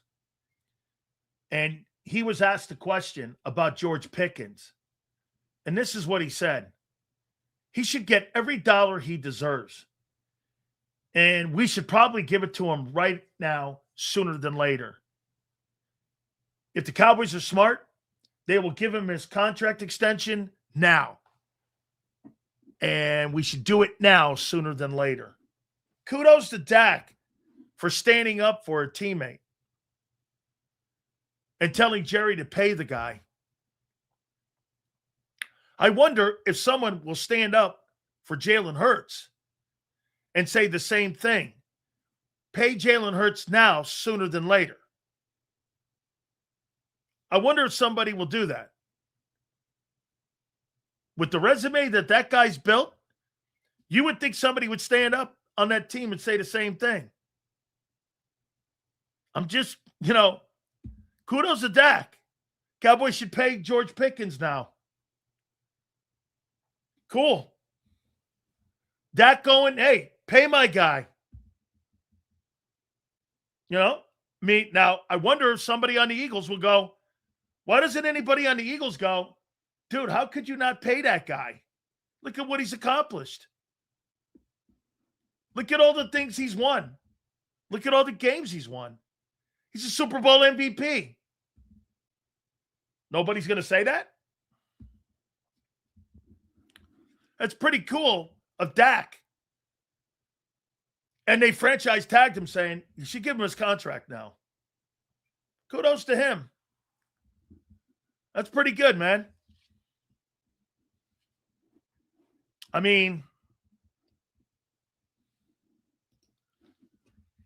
if Dak was drafted by the Eagles, we would still win Super Bowls because he would have Vic defense and AJ would probably still be here. And one thing would be sure is that Dak Prescott would be put more in a box and he wouldn't be throwing 35, 40 times. They wouldn't let him throw across the middle the way he does, at times as recklessly as he does. Dak's a little reckless out there across the middle of the field. Seals, do you think it's different? It's the quarterback, the built-in leader, riding for his teammate, let alone his best wide receiver. Although he deserves the support from teammates, okay, it is a little different. It is. Okay, it is. You're right. I didn't hear Jalen saying, hey, Jalen Carter should get his contract. Big Sills, would you give Jalen the money right now? No. What? Wait, how much? How much and who are you talking about replacing him with? What's the plan first? Well, I want to replace him with Mac Jones. No. No. I'm not replacing that with Mac Jones. Who are you replacing him with? Josh Allen? Joe Burrow? Who? Baker Mayfield? Plus 60? I'm not giving him 60. Not happening. Or how about this? Joseph, I want to see $60 million worth of quarterbacking in a future passing game this year. Fair enough? And if he does, give it to him.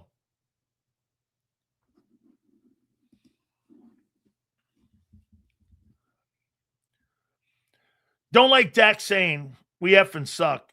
He doesn't exclude himself to win like Jalen.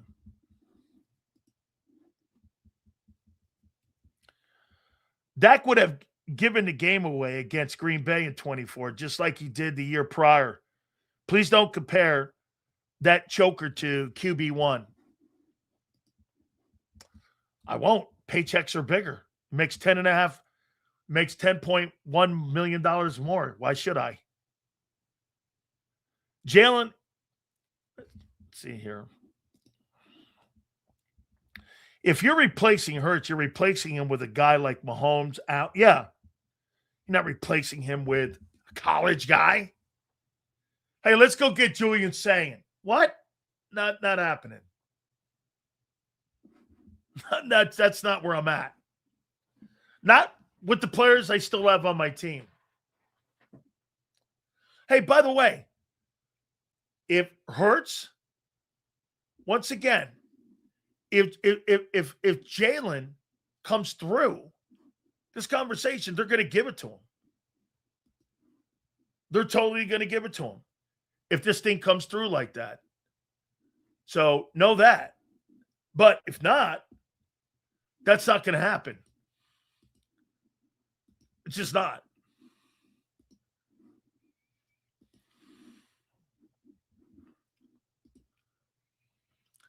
playing winning quarterback isn't just about passing. Remember, Brady just ripped Burrow and others for not focusing on the other areas of the game. How can you focus on the other areas of the game when the personnel issues are all over the place on Cincinnati? In their D line, in their O line, in their linebacking core, their running game. The Bengals have so many holes on that football team. It's crazy. Would you replace Hurts with Baker Mayfield, Sills? I think Baker Mayfield's too reckless as a player. I do.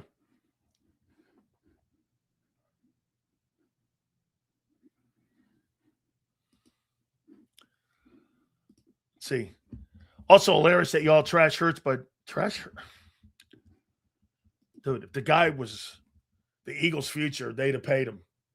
They're waiting to see if he is the future. He won't budge on that. Dude, how many people in here believe that 2026 he's got to prove that he gets that extension? Or do you think it's a foregone conclusion, even if he blows? They're giving him that extension, even if he stinks. Do you think they're giving it to him? Sills, as good as Jim Kelly was, he was 10-18 before Thurman Thomas showed up. It's called playing on a team. Even if he sucks, he's getting it, right? Mello, even if he has a bad year, he's getting it, in your opinion. Yes, they did. They asked for it during training camp or combines. Yes, they did. They wanted to start talking extension. The Eagles passed.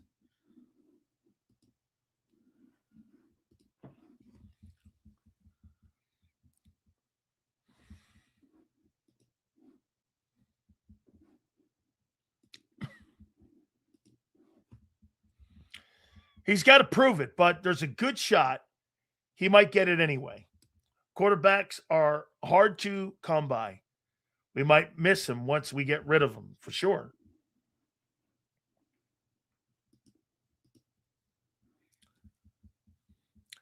At some point, Hurts' intangibles of winning when it counts. A la Aikman says something. Again, like I said, AZ, Troy Aikman was never considered the best quarterback of his era. And he won 3 of them. Don't have to be exceptional there.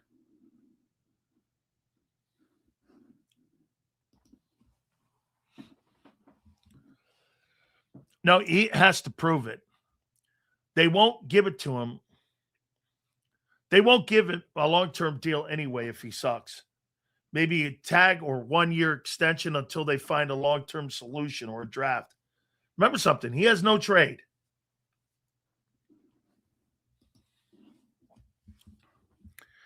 Sills, any right tackles to keep an eye on for the college football season? Keep an eye on my freshman guy, Cantwell. Keep an eye on him. Jackson Cantwell. Kid's 19 or 17 years old, got into Miami, and he's benching 505 already. And Mario says he's tearing people up. He's the number 2 recruit in the country. Keep an eye on him. He's got 2 years. That might be somebody you might want to take a look at for Lane Johnson's replacement. Is Jackson Cantwell. Remember that name.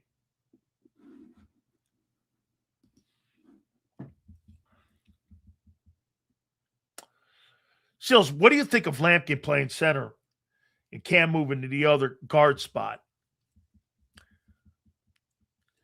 When you get a small center like that and an undersized center, man, I know you've got leverage on the run game, but on the pass game, guys getting their hands up, and you're 5'11", and you're standing at the line of scrimmage, and you got your hands up like that, and you're able to, like, just be a bigger dude on a smaller guy, that's a tough putt to have a 5'11" guy. He's exceptionally strong. He's a good player, but he's so undersized. Man, like that it's almost, can you name me a 5'11" center in NFL history?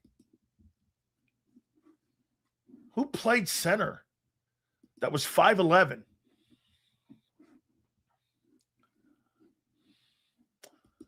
I like wrestling backgrounds. I think it's important. I'm talking about his size, though. He's just not a big guy. So you're going to go 6'6", 6'5", 5'11", 6'5", 6'6". Maybe that helps Hurts out more.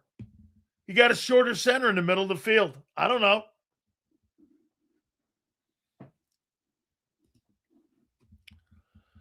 Do you think Markel Bell has the potential to be elite and take Lane's place eventually?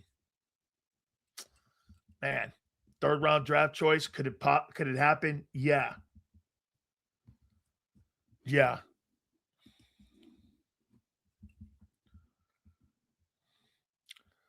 So if Hurts plays great for 7 games and then has an injury and sits the rest of the year, do you still give him north of 50? Well, what a nightmare situation for the Eagles if that were to happen.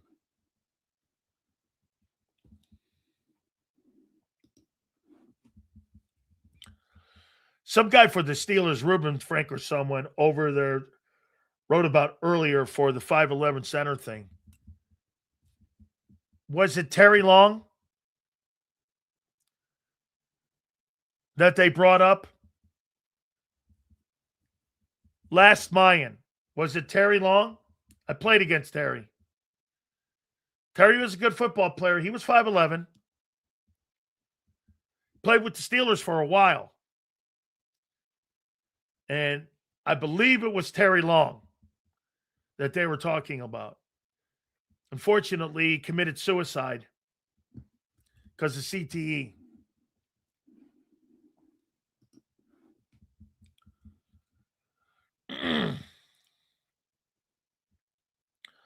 The kid Joshua Virtue now that Sake took is supposed to be this very talented pocket passer.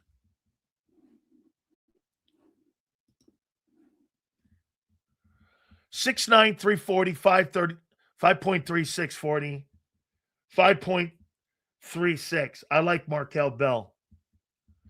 Let's see how he plays. I like Markel too. That's right. Drank a gallon of antifreeze and committed suicide. Terry Long. Knew him very well. We used to go out in powerlifting contests and we would compete in powerlifting events. He's a great dude. I played against him at East Carolina. And yeah, he committed suicide drinking a gallon of antifreeze.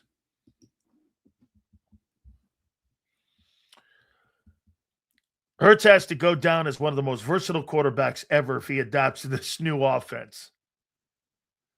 It's an uphill battle, and he's putting his head down and working. He is. I'm excited to see how this plays out. Here, let me ask this question. This new offense that everyone's talking about, who's it going to benefit more? Barkley or Hurts this upcoming season?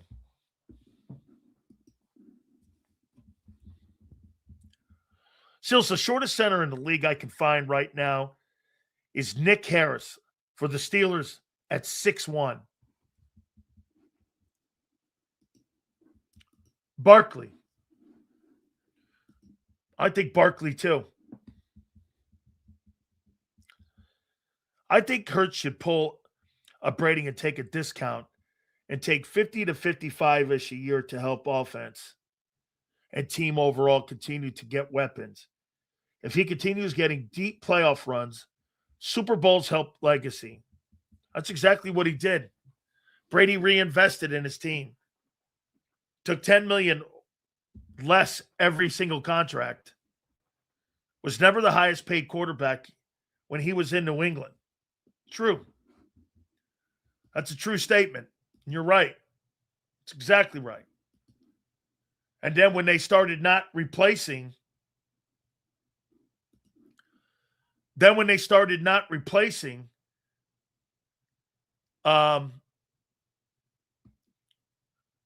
they started not replacing that stuff, yes. Okay? Yes.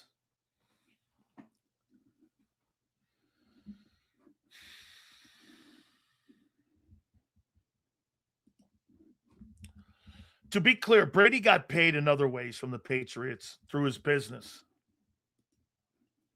Bro, that has no effect. The Eagles drafted a 7th-round DT who had never played organized football in his life. They signed an undrafted rugby player from Kenya who ran a 4.45 at 6'4". Okay? Let's see if he plays. Hurts did it. It did it his last contract. Wouldn't be surprised if he does it again. Okay?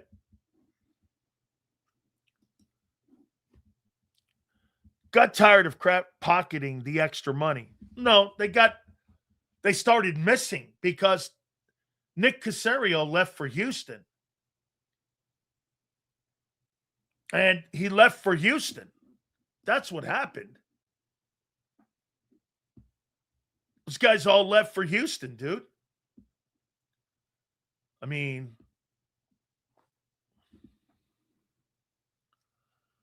let's see here.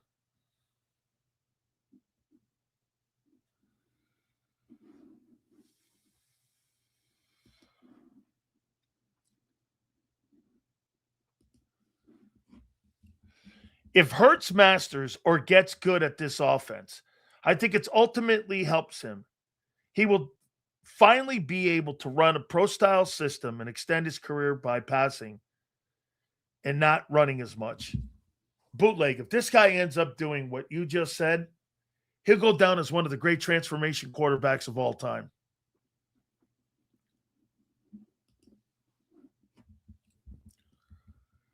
So I think Goddard is going to play a huge part outside of Devontae. SS, this is my problem with that take about Goddard. If Goddard was such a major part of this team, why have they been asking him for pay cuts the last 3 years? Now all of a sudden he's going to become a big part of the offense? And you've been demanding that he take pay cuts 3 years in a row? Hey, we don't want to pay you anymore. The $14 million. And you've been taking dramatic pay cuts. And then all of a sudden, you're a major part of our offense. Really? And you just drafted. How could Goddard be a major part of your offense when you drafted a tight end and you asked him to take pay cuts?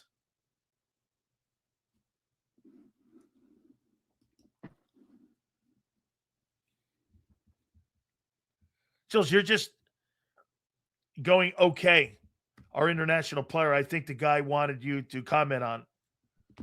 I think that international guy, that you are Bernard guy, is a non-focal point in 26-27. He's a non-starter, except for a roster spot. Yeah, I mean, Vic Fangio said the other day, long way away. He doesn't know what he's doing. Dude, before you know if he's a good player or not, you got to help him know what he's doing. You got to give him the roadmap. It's like doing this. This is where you are, Bernard is. Hey, you are Bernard. I want you to get in a car, which you've never really been in the States. and I want you to drive to Peoria, Illinois. Well, how do I get there? Well, that's for you to figure it out. Aren't you going to help me? No, you have to figure it out. You first have to help the guy. Well, you have to get on the highway. You might have to pay some tolls. You're going to have to get on probably, 80. And you're probably going to have to drive across the country. It's there in Illinois. Well, where's Illinois? Well, it's right near Indiana. Where's Indiana? That's exactly what this is like. You're explaining a guy, and you got to give him a roadmap on how to get to where he needs to get to. But this is every single play. How do you play first down? Well, you got to play a 3 technique. What's that? You got to play a 2 technique. What's that? You got to play a 1 technique. What's that? You got to put your hand placement here on a 3 technique. What's that? All of that stuff you've got to teach and then put it together for one play. Your outside shade on a 3 technique. Your left foot is forward. You're going to play 2 hands inside. Don't flop. You know what flopping is? There's guys that will do this. Here's the one thing that Ty Robinson does, which is why he's not a good player. When Ty Robinson engages, watch what he does. He's a flopper. Boom. Well, the guy's inside on you. You're blocked. The good defensive tackles shoot their hands inside. That creates leverage. And if you're inside, you're winning. If you're outside, you're losing. End of story. And he's a flopper. He gets out of his stance, and he's here. Jordan Mailata and Lane Johnson are going to pick him up and throw him away like yesterday's mail. Boom. You're going to get handled. Got to keep your hands. You got to shoot your hands inside. Playing a 3 technique. Keep your outside shoulder free. What happens when that guard goes this way? You better look back inside because that's a trap play. All of those things he doesn't know. Guy sits in a deep set. Here's what Bernard's facing. Guy sits in a deep set. You look at the line of scrimmage and you look at the splits. If you got wide splits, they're coming inside. Does he know that? And if that guy pulls and he goes that way, you better look back inside because you're going to get the shit knocked out of you. And they're going to try to run that ball. You know what I would do if I saw him in there? I'd run wham plays. I'd run trap plays. I'd trap him. See if he knows how to play technique. All of that doesn't matter and make whether or not he's a good player or not. You don't know. You don't know. He just doesn't know what to do yet.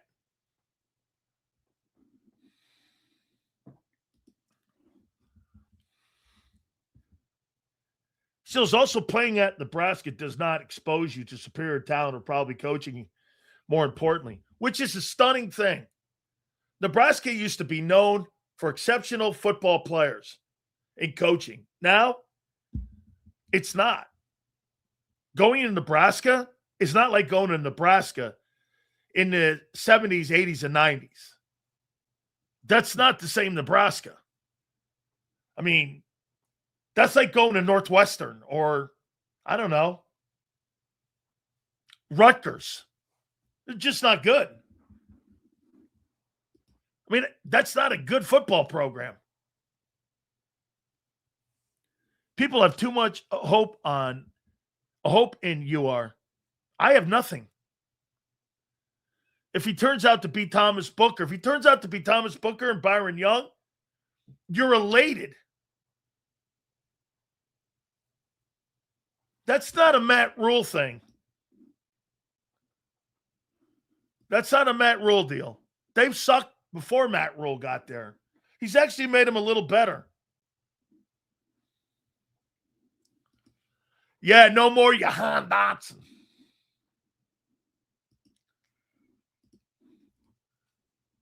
Ty Robinson was in college longer than most MBAs and still came into the league green. Yeah, because how he dominated on strength because he's a strong dude. Well, you can dominate people on strength in college. When you get into the NFL, it's technique. Everybody's strong. You're never going to play against the NFL guy who's not strong. 450, 500, 550, whatever. That guy's usually got better technique, though, than anybody you've ever played against. Flat steps. These guys are professional at what they do. Their technique is flawless. Take a drop step. I was telling my kid the other day on tackling, and we were watching a rugby game. And she's like, Dad, you see that girl get around her corner? Why did you think she got around her corner? Because the first 2 steps she made to get into pursuit, she didn't take a flat angle drop step. She goes, can you show me that? And I go, yeah. You got to take a drop, and then you've got to get into a position on a 45-degree angle, and that's how you got to get into that drop step. Open field tackling and pursuit tackling is in the first 3 steps you make if you want to make a tackle down the field. Not at the end. They're running by you then. It's too late.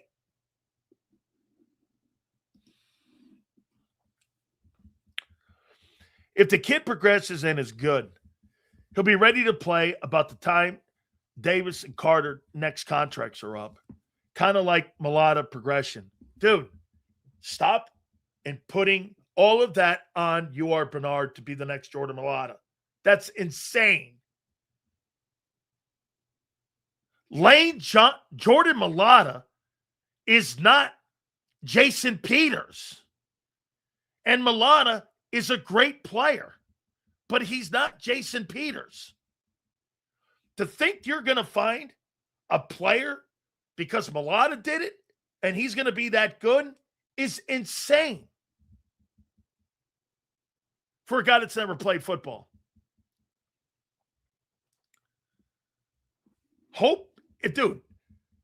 If he's north of Byron Young and he's like a Thomas Booker guy, great. You got him in the 7th round, and you got another quality kid.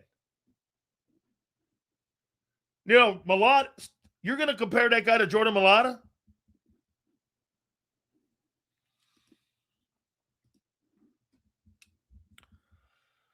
The other international guy, Joshua Wirt, has a rugby background. Once he fills out, he might be decent in a couple of years. Jesus Christ, you should be talking about the guys that are going to play on Sundays instead of guys that are going to play in 10 Sundays from now. Give me a break. You got to be kidding me, right? Talking about UR Bernard?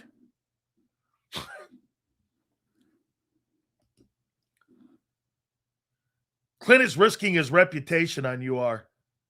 But some chat guys know better. He's not, dude. Clint Hurt is building a gigantic resume in Philly. He'll be one of the most sought-after defensive coordinators this upcoming offseason. If the Eagles finish in the top 5 and all the money that he's made, he's going to be able to write his own ticket on where he wants to coach. Now, if Clint Hurt wants to remain in Philly, we'll find out. But he's going to be the hottest coach on your coaching staff this coming offseason. Too many success stories. Jordan Davis, Jalen Carter, Jalen Phillips. All the guys, Moro Jomo. There's too many success stories. Byron Young. Too many. And you're going to take a guy who's never been drafted and you want him to turn him into somebody, and you think that hurts his reputation? I don't think so.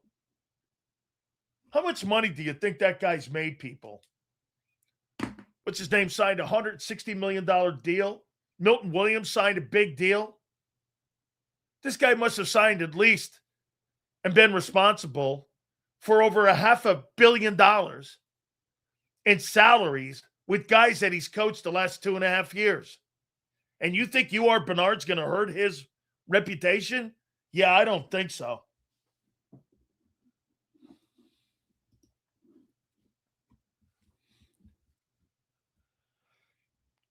Clint has 2 defensive tackles, just reset the market. I think he built his reputation off that, not some 7th-round guy. Yeah, I agree. Now, it'd be a feather in his cap if he was able to do that. I hope Mike North's microphone works. I really do. Seals, would you rather have Vic for the next year or Clint for the next 3? Man, that's a tough one.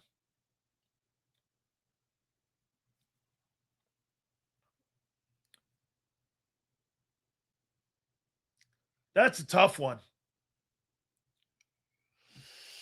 How would Clint be as the main guy? He was good in Seattle with Pete Carroll. Vic's exceptional, though.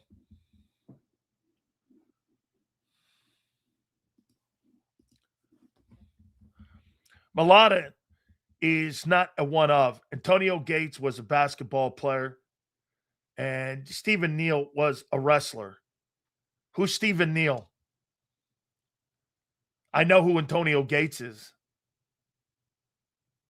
Okay, so you believe Slagger is not a one of. Antonio Gates was a basketball player. Okay.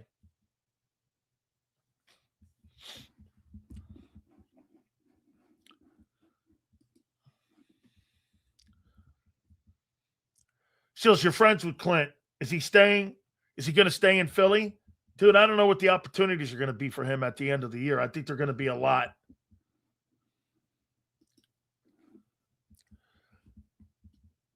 Seals, I hope Mike North's mic fixed too, but I don't care. That's the best. Hey, I love him too, man. I really do. Hurt was DC in Seattle was bad. They were going through transition too. Let me see that. Let me see something here. Clint Hurt.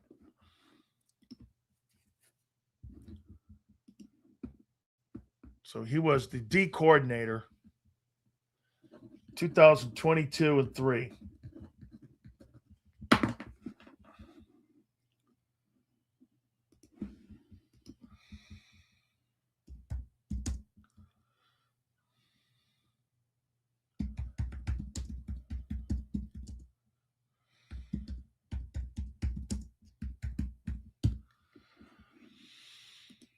Let's see what Seattle was ranked.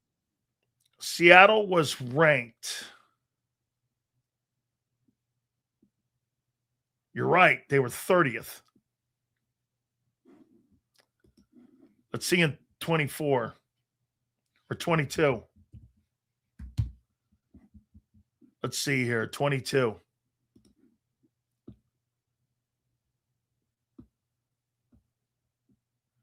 '25th.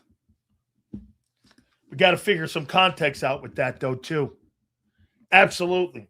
All right. So I want to show you guys something here on what I tweeted out. And before I bring the legendary Mike North on, this is what I tweeted out. Here it is, here. I tweeted out, how in God's name do the Chicago Bears allow President Kevin Warren to tell their fans what they deserve when it comes to a new stadium? Bear fans would watch a game at St. Rita High School. This guy doesn't know shit about Chicago. I even lived there.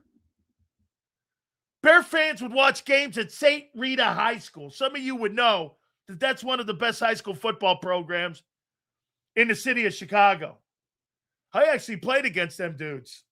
There was also another team called Joliet Catholic. Played against them guys too. Hey, Don. Without further ado, the owner of the Bears, George McCaskey, says, if we move to Paluca or if we move to Jupiter, we're still going to be the Chicago Bears. He is my friend, Mike North. He joins us now here on the program. How you doing, brother?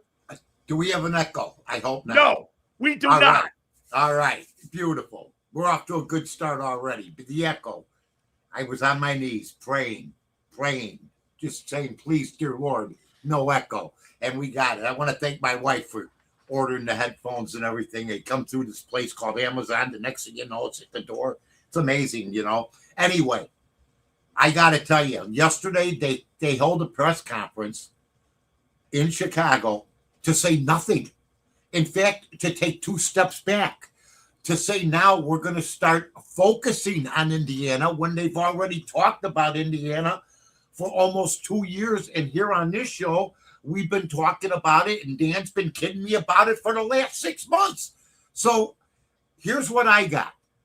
What I've said all along. They're going to end up in Arlington. The fact that they have to go through toxology reports, they got cancer-causing agents in that area. It's been a bad area for years. Nobody builds there.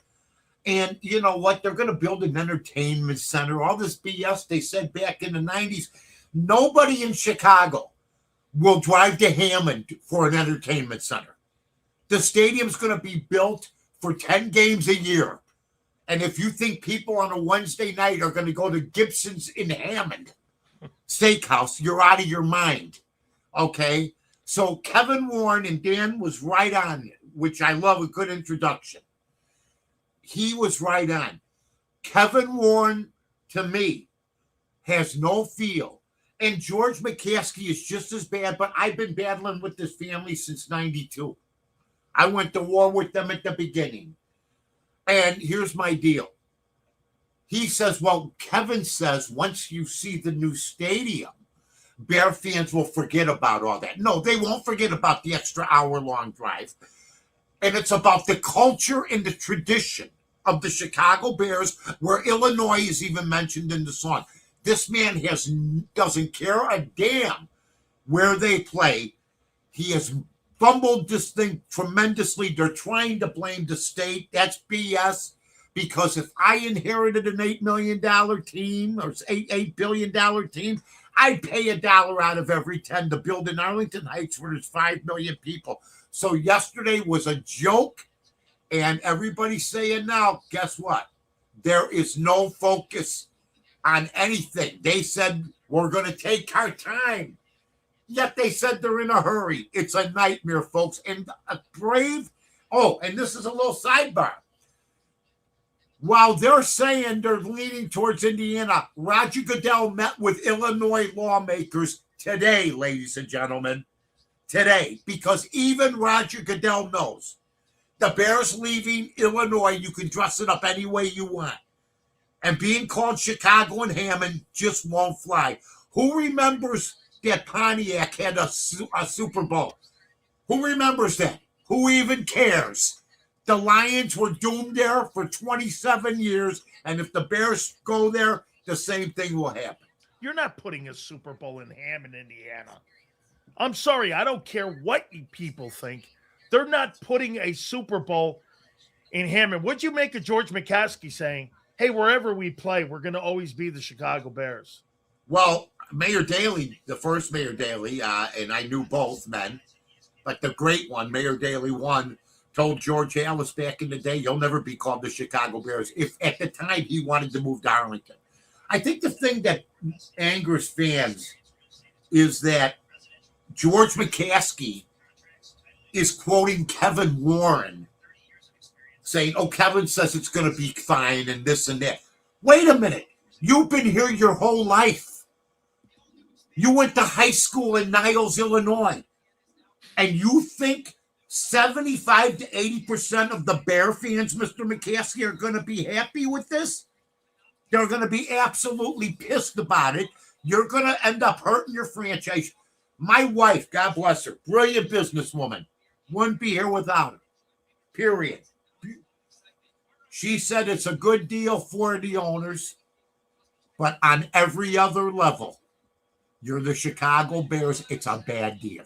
Every other level. Where's the mayor in this for Chicago? He's getting ready to be voted out in about 200 days. And that's another thing. The mayoral candidates that are running for mayor of Chicago and the governors, the people should state, where they are with the Chicago Bears. If I was running for mayor, I would work all my magics, anything I could to get them to stay in Illinois or in Chicago, period. I would never even consider Indiana, and I think McCaskey's in the same boat. I think at the end of the day, he can't pull the trigger on Indiana. Mike, how important is the franchise to the city? Is it still as important as it was back in the day, like 60s, 70s, 80s, Oh, 90s? come on. Yeah. Is it still They're like still that today? king. The Bulls won 6 championships, but the Bears are king. That's it. Like most NFL teams. We don't want to lose. And we don't want to lose Over the Cubs? Over the Cubs? Oh, yeah. Remember, we're a 2-baseball team town. Yep. So the fan bases are split. We're not. Now, my ideal deal is if they move, then another team comes here eventually to Chicago. Because you gave up the whole state. And I don't think the NFL is interested in having Chicago without a team. And in an area where it's accessible. I mean, where they're going's a nightmare, folks. Watch Cape Fear with Robert De Niro. If you remember the scene where he gets in the fight, I've been with there. the 3 It's terrible. guys. If you go the wrong way, you might end up joining a gang. I'm serious. It's a bad area. It's like West St. Louis. It's like, I mean, it's East St. Louis, right? Yeah. It's like that. It's I mean, yeah, it really is. I'm just happy there's no echo. I've never been happy. I do. Outside of my wedding day, I'm being born. No echo. There you go, Mike. I love it here. Mike, how do you look at what the governor's done now with this thing? Where's his position in keeping the Bears there? It will come to fruition at the end of the day. They'll call special legislative deal like they always do, and they'll get it done. What do they call Trump? Oh, listen, I wish he owned the team. I wish he owned the Bears. We'd be building in Arlington. We'd have now that's where you build a bear town, where you have a Gibson Steakhouse, where you have movie theaters, where you have all sorts of things going on, and that big stadium where you can have concerts, where there's actually 5 million people. You don't take a slow boat to Hammond, Indiana. You just don't do it. Hey, you and I think because Are handsome? wait, of course, by the way, and plus we're Italian. Of course. What happens to Soldier Field? Listen, you said the right thing too. You're hot. Giving you 2 compliments. I don't think I've done that since we started the show. We'd sit anywhere and watch the Bears. I watched games at Wrigley Field. It was heaven on earth. I didn't care if there was a video screen. I didn't give a damn. I had the time of my life. And then the Soldier Field. I mean, just to take the L to Wrigley Field and get off and go see the Chicago Bears play pro football. That's an experience everybody will lose. You got to get on the expressway. You got to get off at the ramp, and then you got to take it, or you'll take a train where you'll be 5 miles from town. Okay. It boggles my mind, Danny. That's all I'm going to tell you. The whole thing boggles my mind. What do you make of the Bears having interest in J.J. McCarthy as a potential backup for Caleb Williams? Looks like the Vikings are shopping him. Well, I'm going to watch Bajan perform for the Bears. Him and Caleb get along pretty good. You know, people watch preseason football. People bet it and win. I've had years where I won. But they also watch it for people out there. I think people that watch their teams during preseason, they're watching for different position players. Who's going to be. So tonight I'm looking at our defensive secondary, or when they play, I'm looking at our defensive secondary. I'm looking at our defensive line, and I'm looking at Bajan, the quarterback, because I think he's a good quarterback. I think he fits Ben's system. He's a scrambler. So in the first half tonight, first quarter, they're plus 120 to have the lead. And I know that Cleveland they want to get off the good shot too, but I those are the things I'm watching for the Bears. So 16.8 8 million people watched Jalen Hurts throw an interception in practice. Now, wait, Mike, let me set this up for you. I think it's the stupidest shit of all time as well. Allen Iverson does too in practice. Hey, it's 1,000 throws that you make in a camp, right? Yeah, it's 1,000 it happens throws all the time. All right. Why is it where everybody is watching what this kid does? And you've got people like Clay Travis. And I will say this, and here's my position. You tell me if you think I'm wrong. All right. I say this. You know people are going to make crazy-ass narratives. Yeah. They were trying to accentuate Quinyon Mitchell getting an interception. And I said it 2 days ago.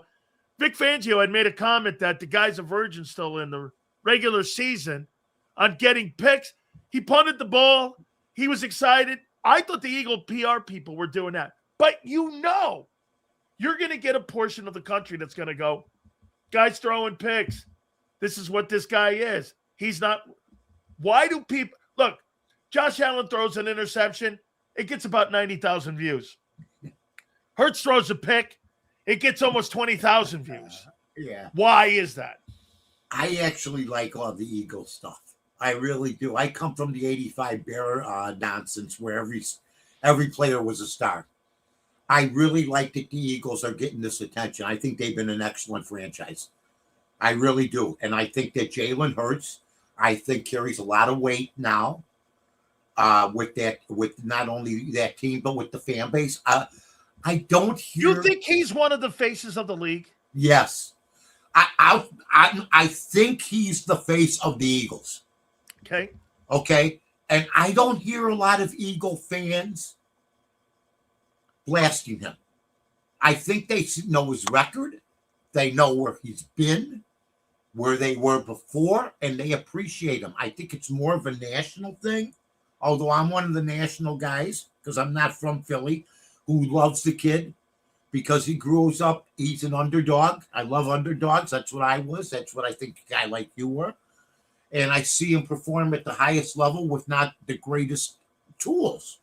And those are the type of guys you like. The guy's a grinder, man. The guy's a grinder. He's got to, I don't know if he's not afraid to run now. He wants to stay healthy. It's a 17-game season. I think he's got to run more. I'd like to see a little more of that. But I have full faith in him, and he makes me want to watch the Philadelphia Eagles. They're a big story. You know, Dallas isn't the only taste in town in that division. You know, I think people, you know, here we go again. See, they got Lamb. They got this guy. Enough is enough. I practice. I've been hearing this since 92. Enough. And Dallas. I've been since Bob Lilly. I've had it. What do you make of Dak? What's your take on Dak? The guy throws a nice football. All right, but if I got to get to Omaha, I end up in Lincoln for no reason. I don't know why I'm there. Sooner or later, I'm not making it to Omaha. It's going to be a flat tire. We're going to get run off the road. And, you know, and everybody go, but like, it couldn't be him. Not the driver. It couldn't be Dak. Sooner or later, the rubber's got to meet the road. Oh, my God. That's a great one there. Yeah. How do you feel about the Bears defense after losing two big role players? Worried. The show's on fire today. I love this show, man, because I'm not echoing. Everything's good. I couldn't sleep. But the Bears lost 19 interceptions from their team last year. Wow. They all were individually good, but they didn't have gaudy. One guy had 8 interceptions. Another guy had 5, and a bunch of got 2, 3. They were great as a unit. Now they're all gone. And then you just had an injury to Kobe Bryant. And somebody, Brad Biggs, who's been covering the Bears for 2 decades, for Christ's sake. Nobody should be allowed to cover it that long, but Bragg's figured it out. He's there for 22 years. He said that if a safety is going to determine the Bears season, then I said, why'd you sign him? If signing the safety shouldn't matter, why'd you bother to sign the guy? That's all. Who's the best Bears beat reporter? I want to find out what was so funny. Okay, well, because Biggs, No, I love Biggsy. I've known Bigsy since I started covering sports. I know when well, like in '96, it was very readable. I go to sleep a little bit now. I don't know. And you tell me, who do you think is the best beat writer for the Bears right now in Chicago?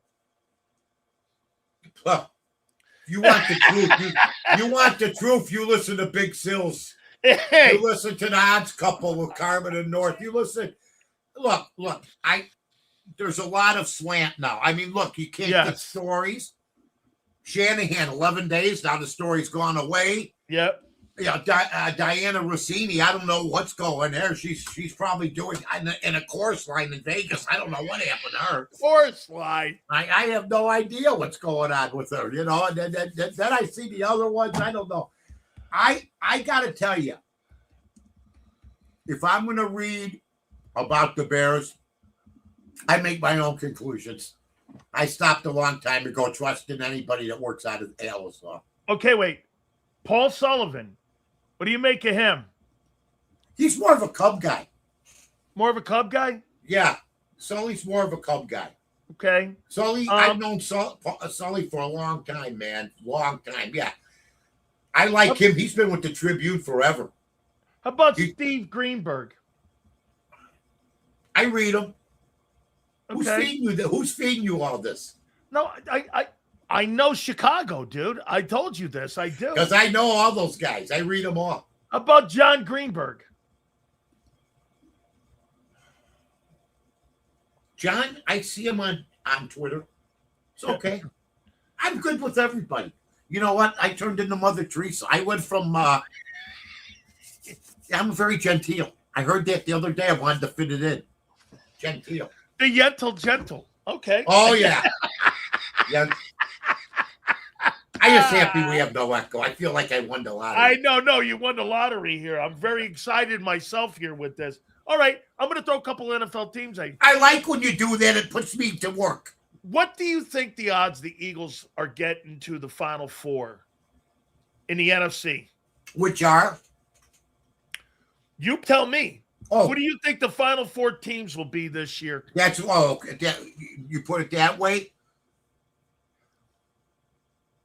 Cincinnati and the Chargers are out. No. NFC first. NFC first. I'm going with the Eagles, and I think I'm going to go with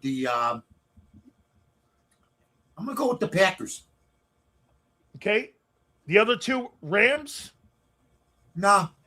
No. You know what? I think Stafford might have a little, he's not getting any younger. How about the 49ers? Oh, I love that team. The problem is McCaffrey gets hurt every other year, so I'm holding my breath. Yeah, the best team I ever saw, I mean, what they had was with Deebo Samuel and those guys about 3-4 years ago. Dude, they looked unbeatable.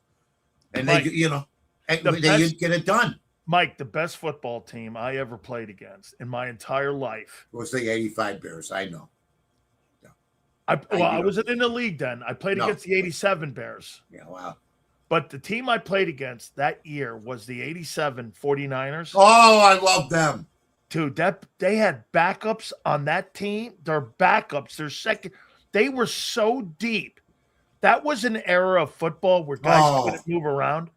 And theoretically, the only guy I think missing off that 85 team was Wilbur Marshall, right? Marshall went to Washington. He went to Washington. They won it all. Yeah. How you like that? The guy goes there, plays a different system. That guy there, for about 3 years, he was better than Lawrence Taylor as an outside linebacker. What a hitter, man. What a complete maniac and an assassin. As good as Lawrence Taylor for about 2-3 years. Who do you think the best player on that 85 Bears was? Oh, I loved them all. First of all, I knew a lot of them. Now, really, and Buddy Ryan built both that Gang Green and that 85. It was such a great team that you could listen to this. How many I could state a case for at least eight of those players being the best guys on the team, on the defensive team. Dan Hampton could state a case, one of the best in the Hall of Fame. Steve McMichael, who made Pro Bowls. 100 sacks. Yeah, Gary Fensick. All three Bear linebackers. Otis Wilson, who's a great friend of mine, a complete, utter assassin. Wilbur Marshall. Mike Singletary. You can state a case for all those guys, but if I had to state Dent. one, who? Don't forget Dent. Oh, Richard Dent. Yeah, absolutely. I'll tell you what. I go with Wilbur Marshall for the 85 season. Wilbur Marshall. Wow. For the defense. For the defense. I played against him in college when he was Oh, my God. Like, Listen to this. Listen to this. So we were young. We were young when this happened. Yeah. We win the national title. They Yeah. kicked the shit out of us that year, 28-3. He wanted to kill you, too. Wait a second. 28-3. Bernie threw 5 picks in the game. Oh. And we were like this. Holy cow, man. We went on to win 11 games in a row. We beat and upset Nebraska 31-30 in the Orange Bowl, and we won the national title. Florida kicked our ass. In that game, Wilbur Marshall was everywhere. Lunatic. So get this. And by the way, he's from like Jupiter, Florida. Yeah. And he's a legend in Florida. He comes walking, or Highsmith comes walking off the field. I looked at him and I go, hey, what did Wilbur say to you? He goes, he told me he's going to kill me. And I said to him, I go, well, what'd you say back to him? I said, I believe you, Wilbur. I Yeah, I love Wilbur Marshall. I thought McMahon deserved to be the MVP of that game. It went to Richard Dent, who had 2 sacks, but I thought McMahon should have gotten it, but Dent got it. Good for him. It catapulted him to the Hall of Fame. He's not in very good health, is he? I don't know that, to be honest. Okay. With you. Yeah. Okay. I haven't heard anything bad lately, so but good. But great team. Well, I'll never see the Bulls win a championship again, and I'll never see a team like the 85 Bears ever. What do you make of your wait? You got an emerging star in Chicago right now in baseball. PCA? Yeah. I was on this very show, as many other shows. Check me out at North to North. Not North to North.com. North to North, NORTH, number 2 NORTH. Saying for a month ago, forget about Lumpy. That's my new nickname for Ohtani. Forget Lumpy, sit stadium. While PCA is hunting down fly balls in 90-degree heat. While PCA is running the bases, stealing. Lumpy is taking a dump in the 5th inning. As a DH, he could go to the bathroom, put cold water in his face. He's not playing every game. Right now, it's PCA who's unreal, but, I'm afraid of a slump. I mean, the pressure on the kid. But he's carrying the team, Dan, and if he went down, the Cubs are screwed. If Ohtani goes down, the Dodgers got 5-6 other All-Stars, period. It's no biggie, period. You think the Chicago White Sox are going to make it? Well, we're all worried. This is why you do the show with me. You want to find out the pulse of us White Sox fans. It's racing. Okay. Hey, I like the White Sox. I do too. We know we're in uncharted waters for a team that lost 100 games a year for 3 years in a row, but we're praying that they got enough. That Castile the other night ended up, folks. You're not going to get. I don't care what station you listen to in Chicago or Philadelphia. It doesn't matter. You're not getting. That's right. Castile though shut out inning 7 the other night. So they've made some moves. They're in an easy division. I think if they make it, they have a better chance of advancing in the playoffs than if the Cubs make the playoffs, because the Cubs got to go through Atlanta and the Dodgers and the Brewers. See, I can go to each sport, and Dan, don't worry. That's the difference. No. And then we go. I'm telling the one person. But I think the National League's a gauntlet, man. The National League's tough. It's one of the toughest. I wish the White Sox would go back to those red helmets and that Dick Allen. By the way, look. That Dick. Here's my boy, Dick Allen. Dick. By the way, Dick Allen, Phillies. I got it. That's a signature. Okay, Dick Allen. Phillies, Dick Allen, Chicago White Sox. Let me tell you something. 1973 when he won the MVP 72 award. 72 when he won the MVP award. Well, he carried here. That guy was spectacular. You look at the rest of that team. Bill Melton was on the team, not bad. Yep. he carried that team, though. He had 37 homers, 100 some RBIs. He had runs, 80 up there. But here's the thing.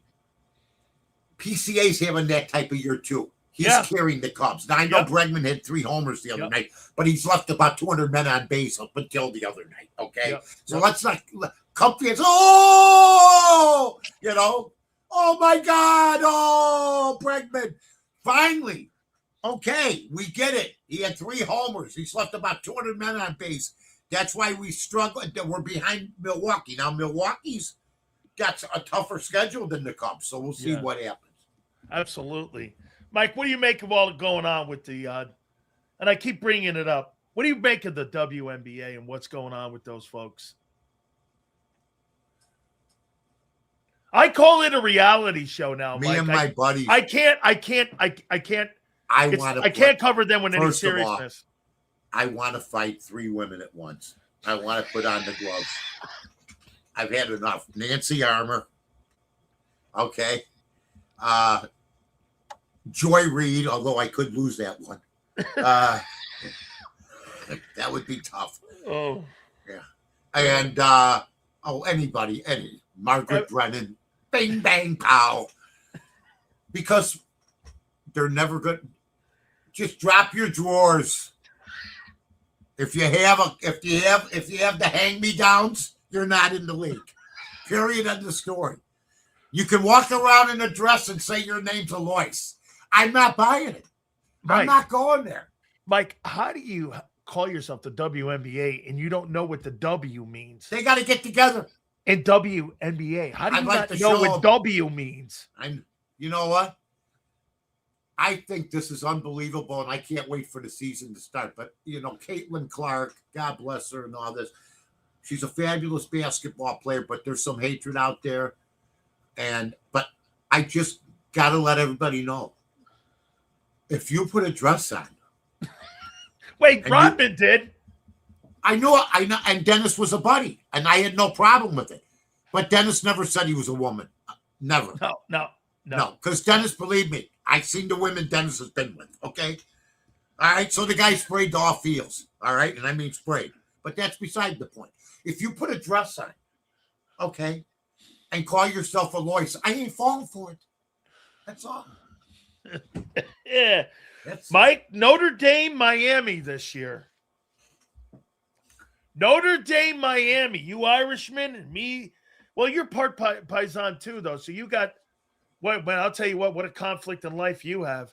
You're an Irishman and an Italian. Some of the great Italian players have played for the new University of Notre Dame, my friend. Oh, that's correct. That's for damn sure. You don't want to go there with me. No, that's right. No, I know that. I know that. I mean, we got it. We look. The only reason I went there because Jerry Fouts was the coach. That's the only reason I didn't go to. I thought I was going to do good. Look, I never lost at Moeller, so why not give me a shot? Oh my God! You know what?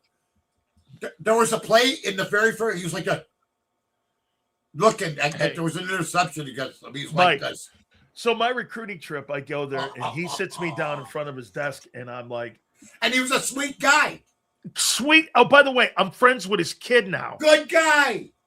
Well, listen. So don't mean him no harm. No. Listen. And I went to Catholic high school, as you know, and so I went to Catholic schools my whole life.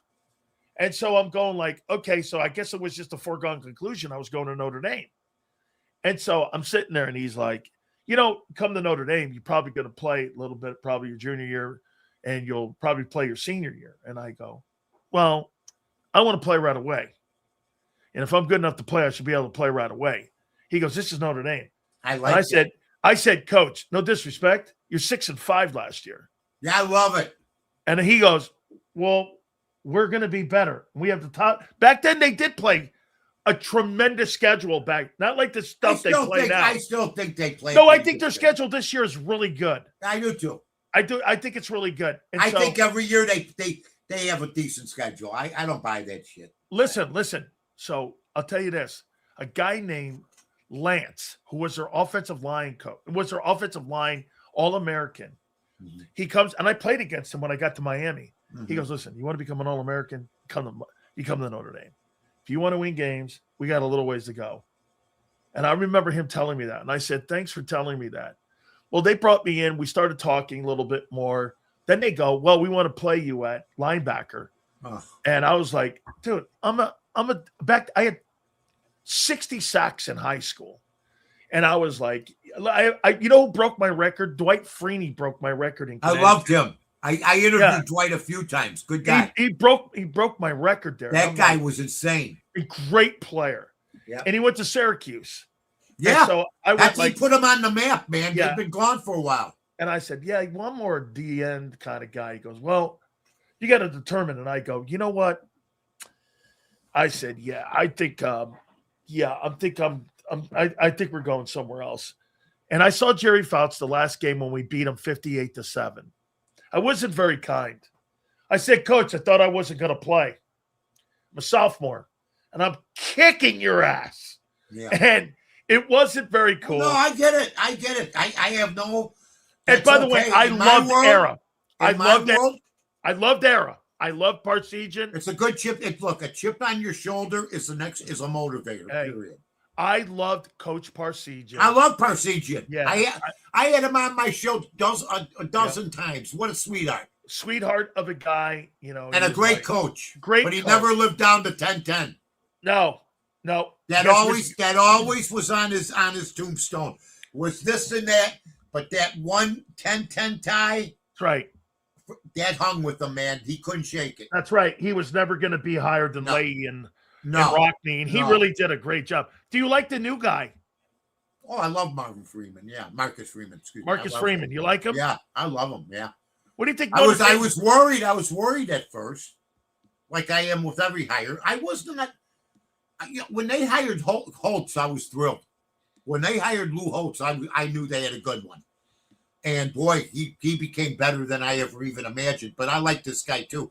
And I think they're still bitter about last year. So I think they've been in the weight room and they've been really working their ass off. And then they hear the turd chirping. Miami's always going to be chirping. They got their guys. I mean, my God, Michael Irvin. I see he's back again. He's going to be on Netflix. I'm going to tell you is, all I know is I think I know who Michael Irvin's agent is. And he earns every cent. My God. Yes, he does. Are you kidding me? God bless him. Hey, so here's a whole story. I don't want to hear about your big shot Miami Hurricane. No. Stories. This is a Lou Holtz story. That Lou Holtz, when he was living in Orlando, and I was on the air and the radio, we're playing a round of golf. He lived at Islesworth, okay? Lived on the 8th hole, Notre Dame money. He told me, hey, see, I bought this house with Notre Dame money right here, and I got this because it's a great. I like that. And you know, and I go, Coach, how come you left William and Mary? You said you really loved the place. He goes, that's a really great question. He goes, the only problem that you have at William and Mary is there's too many Marys and not enough Williams. Dude, what a character guy he was. Great guy. Did a couple shows with him. Great guy. Mike, what do you got on the agenda coming up here this weekend, my friend? You know what? We got the St. Jude's Classic. I'll be watching Saturday and Sunday. I'll be betting baseball. Check at NORTH, number 2 NORTH, folks, for all that stuff. For my picks daily, I got a good game tonight. I'm taking Cleveland minus the 134 against the San Diego Padres in baseball. But check tomorrow. I have more picks up, and check tonight too also. So it's always a pleasure. The Echo. It's hard waking up. I mean, it was 2 a.m. and my wife, she got startled like this. And she was, what's that? I go, I just had a nightmare. It was an Echo. It was 2 a.m. Mike, you fixed it. I can't wait to see you tomorrow. Tell the folks how they can find you also. Or I'll tell you next week. My bad. Yeah. Hey, tell the folks how they can find you. Oh, you just ESPN. I'm up right now. The Odds Couple. We do it. It's our 8th. He's going into our 8th year. Me and Carmen DeFalco. Our podcast is up. We're on tomorrow. I believe we're on after the White Sox game. And then I'm on the Bar Room. Check that out. And then I got Twitter at North to North. So, and I'm also on the Big Sill Show. And that's gold, baby. Thank you so much, Mike. I love you to death. Thank you to your All wife. right, I'm buddy. fixing the echo. We'll see you next week. I love having no echo. By the way, it was fun talking to you last night. I was ready to, I took a nap when I was done. Thank See you, you- Mike. I see you appreciate later, it, buddy. man. You got it. That is Mike North. We appreciate him very much. Absolutely. Yes, sir. Jalen Hurts. Let me see what that thing's up to now. Hold on over here. Philadelphia Eagles. What do we have? What's that thing up to now? Hold on here. Where's that here it is. Here's that interception. 16.9 million views. Look at that perfect pass to an interception. There it is right there. Jumping the route. Hollywood Brown, you suck. Then he punts it. It's classic. Look at him right there. Perfect throw right into your living room. And there he is. Pick. Yeah. Hurts throwing a pick. You can't make that up. And like I said, I knew exactly what people would do with it. I knew exactly what they would do. And they did it. Let me see if Josh Allen. I thought I saw one with Josh Allen. He had a turnover and it had 90,000 views. This one has 16 million, almost 17 million views on a guy throwing a pick in practice. I mean, holy cow. Zil says, having a beast of an offseason. How you doing? Oh, my God. Are you kidding me? I'm having a spectacular offseason. You got to be kidding me. Here, like I said yesterday, questions. Sean Mannion.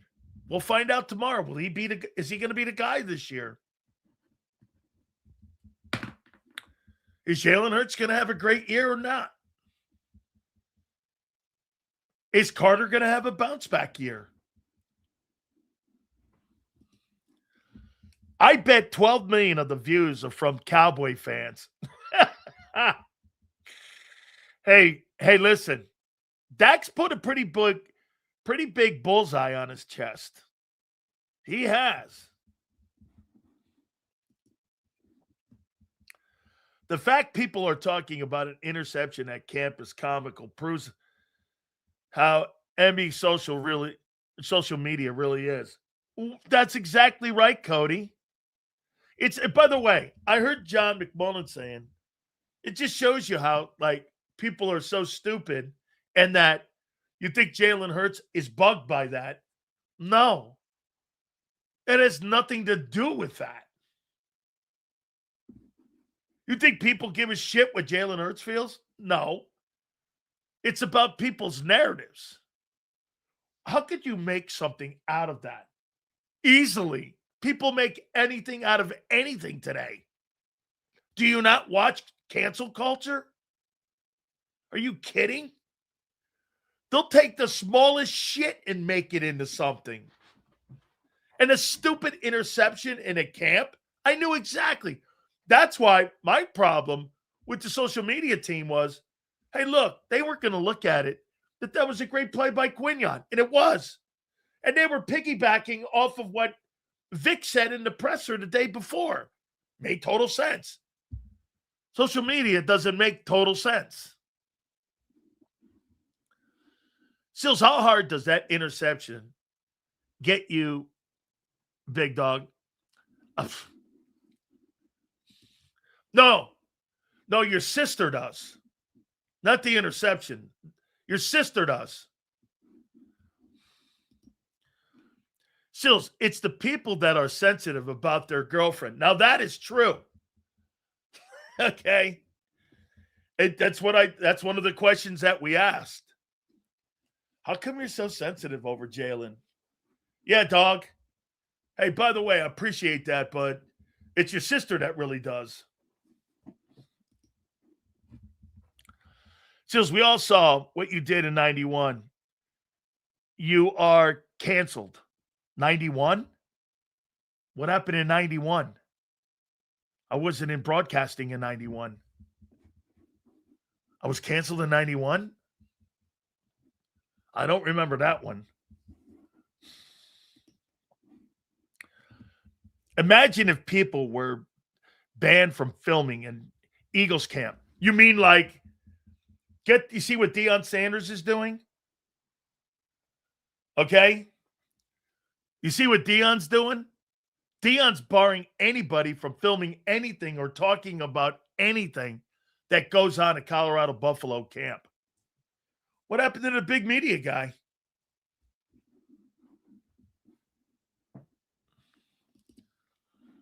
Sills, weren't you wrestling in 91?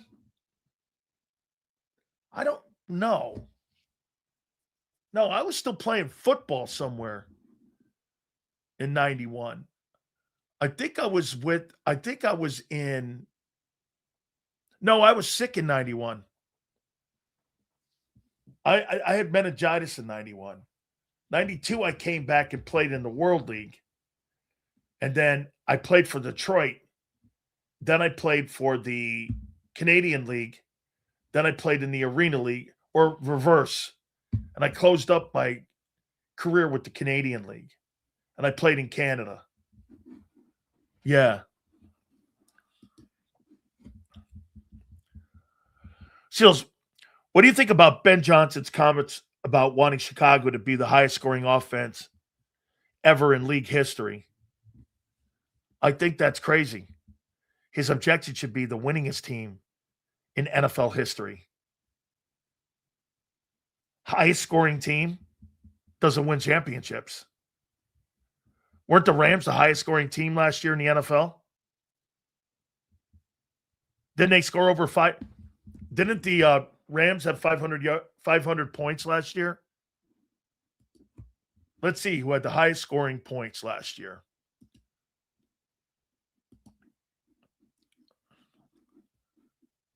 Let's see.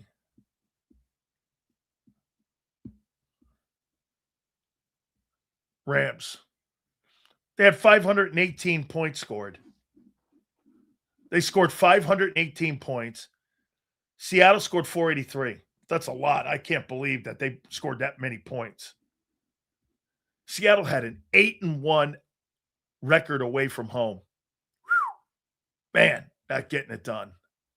8-1 on the road. New England was 8-0. Just because you score the most points, that doesn't necessarily mean. So back in your playing days, who was the first guy you played against who truly humbled you or made you say, damn, this guy's fucking good? Easily. The first guy I ever played against that made me do that was a guy by the name of Ray Donaldson. He was playing for the Colts. I had never seen anything like this. This guy was like 6'5", 325 pounds, and he came to the line of scrimmage, and he was doing these head fakes on me, and I was almost falling down. I was too close to the ball. I couldn't believe that he was just doing that, like slipping, scooping, and it was the worst game I ever played. Next game I played, I think I had 7-8 tackles on him. I may have had more.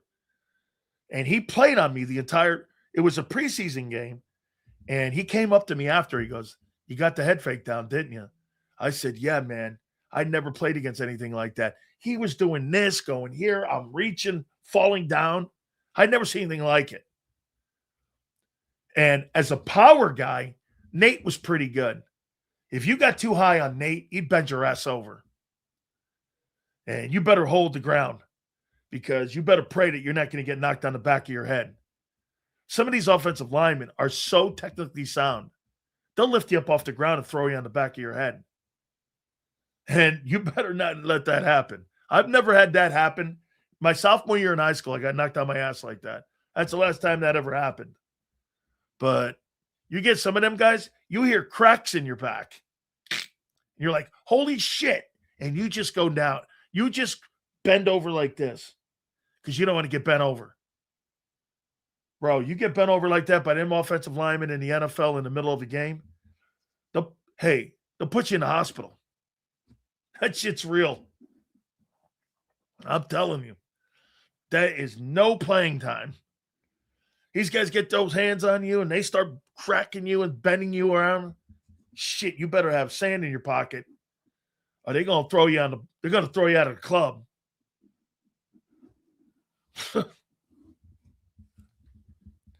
That's no shit, dude. Sills, what made you decide to live in California? Dude, I'm not a California guy. I'm not a West Coast guy. I'm an East Coast guy. And because of radio. And when I started working for the Mighty 1090, that's it. My kid's Angelina. She was born in Los Angeles. We lived in San Francisco. I was working at KMBR, and I did national radio in Los Angeles. My wife worked with me. So it's been mostly broadcasting stuff.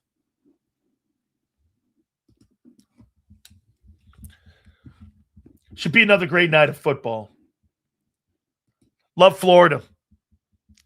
Love Florida. Not a place in that state I don't love, especially the Keys. Islamorada, the Keys down there.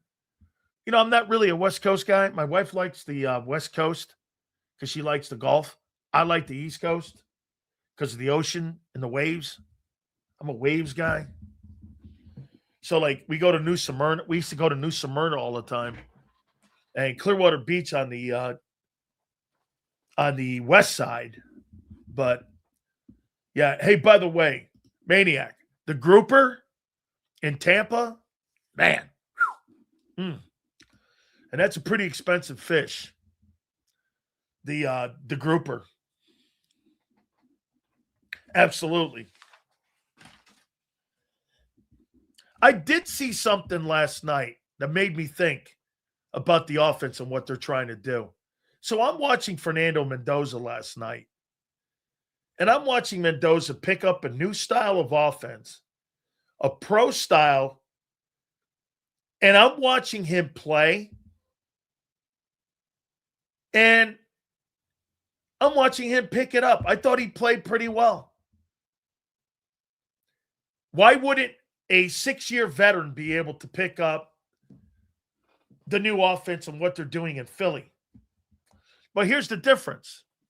They're building that offense to Fernando Mendoza's skill. They're not building that offense to Jalen Hurts' skill.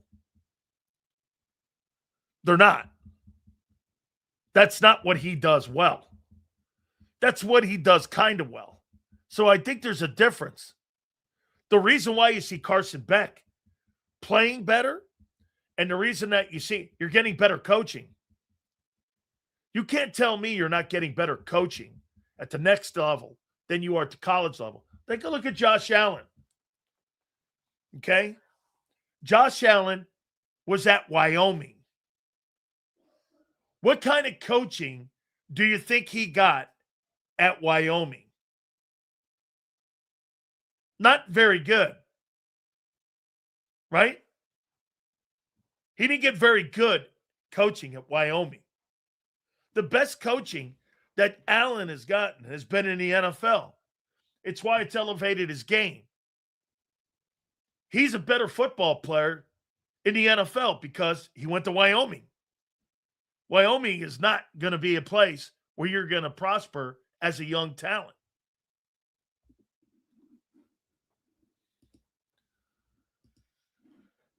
So you're liking what you see from the kid, Sills. I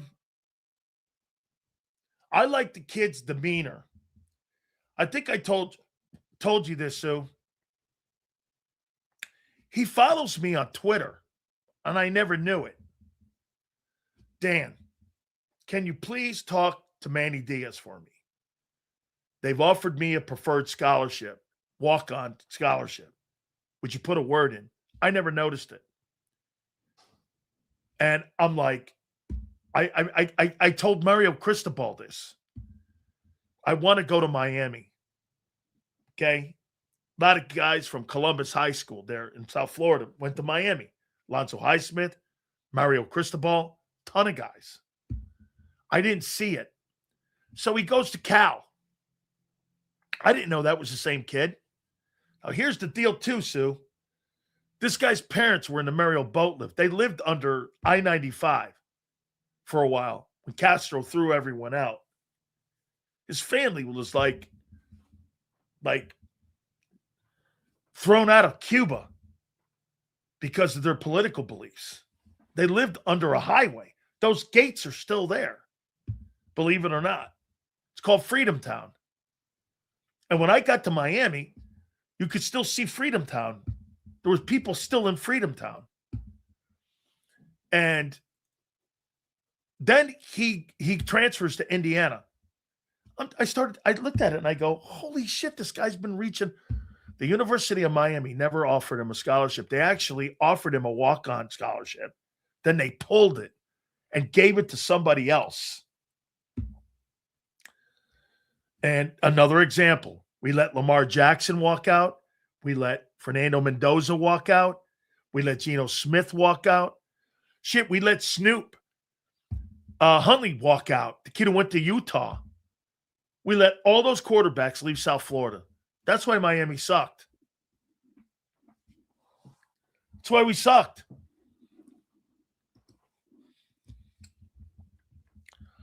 Mendoza had some nice, decisive throws last night. Hopefully Kubiak simplifies things for him until he can learn the whole playbook. Well, that's what they'll do. Absolutely. Dan, you think Bernard will play tomorrow? I think a little bit. I do. I think a little bit. Yeah. I think we're going to get Zander up here for a couple minutes. Get him as we get ready for this weekend here when he's ready.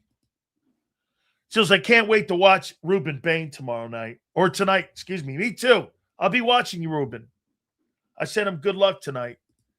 And earlier today, I said that to him too. Yeah, that's crazy. How the fuck did Miami let Lamar leave? I never understood it. Yeah, hey. And Lamar Thomas recruited him to go there. And guess what? Lamar Thomas got wide receiving job at Louisville and brought him to Louisville. And you're like, damn. The Jets. Okay. The Jetties are tonight? All right. All right. Without further ado, let's see what our boy has to say on a big week of football. And let me see here. One last thing here. 16 point. Has it hit? Did it hit 17 million? Hold on. Damn, not yet. 17 million views. Without further ado, our friend Big Z, Zander Krause, joins us now here on a True Football Friday. How you doing? What's up, Big Sills? How you doing, brother? Good, man. How you doing? I'm doing, man. I'm doing. Ready to go. We got football tomorrow for the Birds. What are you looking for tomorrow night? Yeah, some backups, some depth, some Sean Mannion. How's he handle it? You know, I think most importantly, though, some of those depth pieces. I think the wide receivers are going to be important. I think the backup offensive line is going to be important. I mean, coming off of last year, you know, if you just assume, hey, they might not be as healthy again, you know, you obviously want to see that. So I think that's important. And then probably the other spot, Sills, would be corner, I think, and edge. Depth. What's that? Depth. Yeah, depth. You know, and then you know, we'll see the rookies. Obviously, you want to see what Stowers can do, if anything. I felt a little better about what Caplan said about Stowers, just that he's seen some athleticism and he's got to learn to play the position. So we'll give him the time to see what that looks like. But I'm excited, most importantly, Sills, to see players wearing Eagles jerseys run out onto the field. All right. That means football is back, my friend. Oh, yeah. Oh, yeah. I would also think that we mentioned this yesterday to you, too. I want to see how Sean Mannion gets in and out of plays. Yeah, I think that's a good point by you. I want to see how fast the quarterback. Now, let me ask you this about who starts tomorrow. Why I think Andy Dalton maybe is going to be the guy. Don't you think that they want to get a smooth process? And ask yourself this: who gets me out of the huddle and who gets people lined up in a smoother operation? and makes it smooth? Tanner McKee or Andy Dalton? Who puts the guys in a position to succeed better? Well, I think it's Dalton if his arm's not cooked. You know, like if you get to a certain age, it's like, you know what I mean? Like Phillip was still good enough at 40. I don't know how. But his arm was cooked. His arm was cooked, but it wasn't so cooked that like, is Dalton, you know, does he have a flubber ball? I don't know. I mean, I think that's the only reason that he could be kind of kept out of it. But I think you're right. I think it's Andy Dalton. I mean, look, that shouldn't really be a surprise. I mean, the guy's been in the league for what? How many years? 15 years, 16 and years? Won. Yeah, won a good amount. So, you know, I think that's interesting. You know, but we'll see what that looks like. Do you believe that Jalyx Hunt has become more of an important piece over Nolan Smith in Vic Fangio's defense? Well, I think he's gonna be, but I don't know that he is yet. Because hear me out. Right now, Jalyx is a better pass rusher than Nolan, or at least they think he's going to be in terms of an upside. But if you have Grenard, let's just say Grenard is healthy, don't you want the other edge rusher to not be a pass rush specialist and be more of a 3-down edge rusher who can play the run, set the edge, and rush the passer? Because to me, I think Nolan Smith's actually better at that. So if Grenard's not healthy, then yeah, you need the guy to go get the quarterback. But if Grenard's lining up out there and they need another guy to set the edge on the other side, maybe Vic wants that versatility. Now, on third down, when you want to pin your ears back and go get the quarterback, well, yeah, I think it's going to be Jalyx Hunt. But, you know, on first and second down, I think Nolan could be out there a pretty good amount. I think it depends on Grenard, though, Sills. 69% of the time you're a nickel, though. Remember that. So you're a nickel defense. So I would say this. If Nolan Smith wasn't a first-round draft choice, do you think he'd be ahead of Jalyx Hunt? No. I'm going to play this now. Nolan does do things well. He's not terrible. No, he's not. It's just a tough conversation because the expectation exists of him as a first rounder. Unfairly, but it is. Well, I don't know that it's unfair. I mean, you know, maybe it wasn't his decision to be a first rounder, but you know that when you are drafted that high, that's what it comes with. How would this look be for you, Z, if this goes down? What if Jonathan Grenard is going to labor into this year and he becomes the third guy and a rotating guy because he's just not been able to get himself revved up for the season? Older, hurt, missed a ton of time. He is a veteran. What if a $25 million becomes the third dude and you got Hunt and Nolan Smith starting? Could that happen, in your opinion? Yeah, I could see that. I mean, I don't think Grenard would go to the bench if he's healthy, though. Okay. I think he's good enough, dude. You don't think they're going to put him on a pitch count? Well, a pitch count is different than him going to the bench. I mean, I think he will be on a pitch count. If he's not back till the season starts, I mean, how could he? You know, he's definitely going to be on somewhat of a pitch count.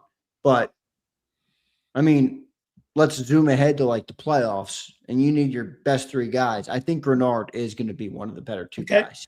You know, so I think the bigger question is, you know, who has the better year from a sense of the number two?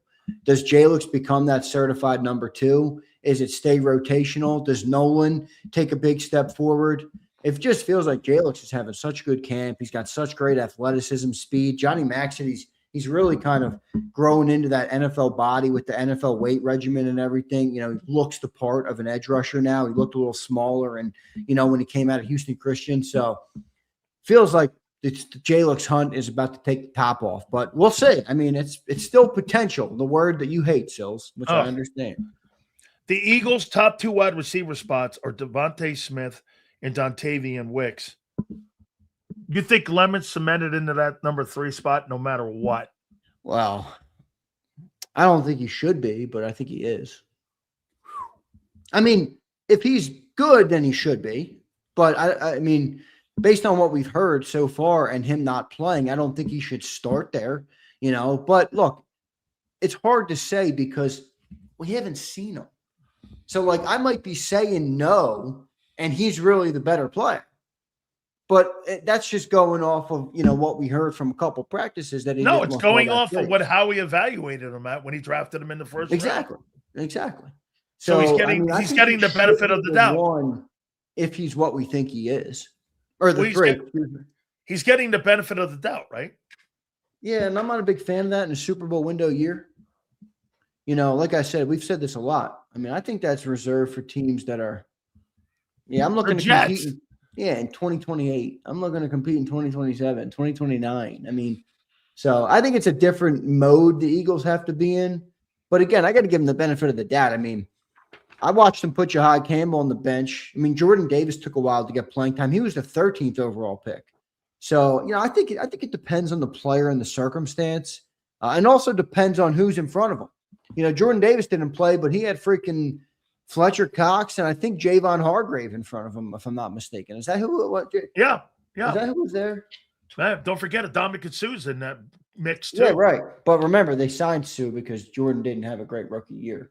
Yeah. Well, yeah, you had Javon Hargrave, you had Fletcher, you had Sue, Linville Joseph. Yep, Linville Joseph.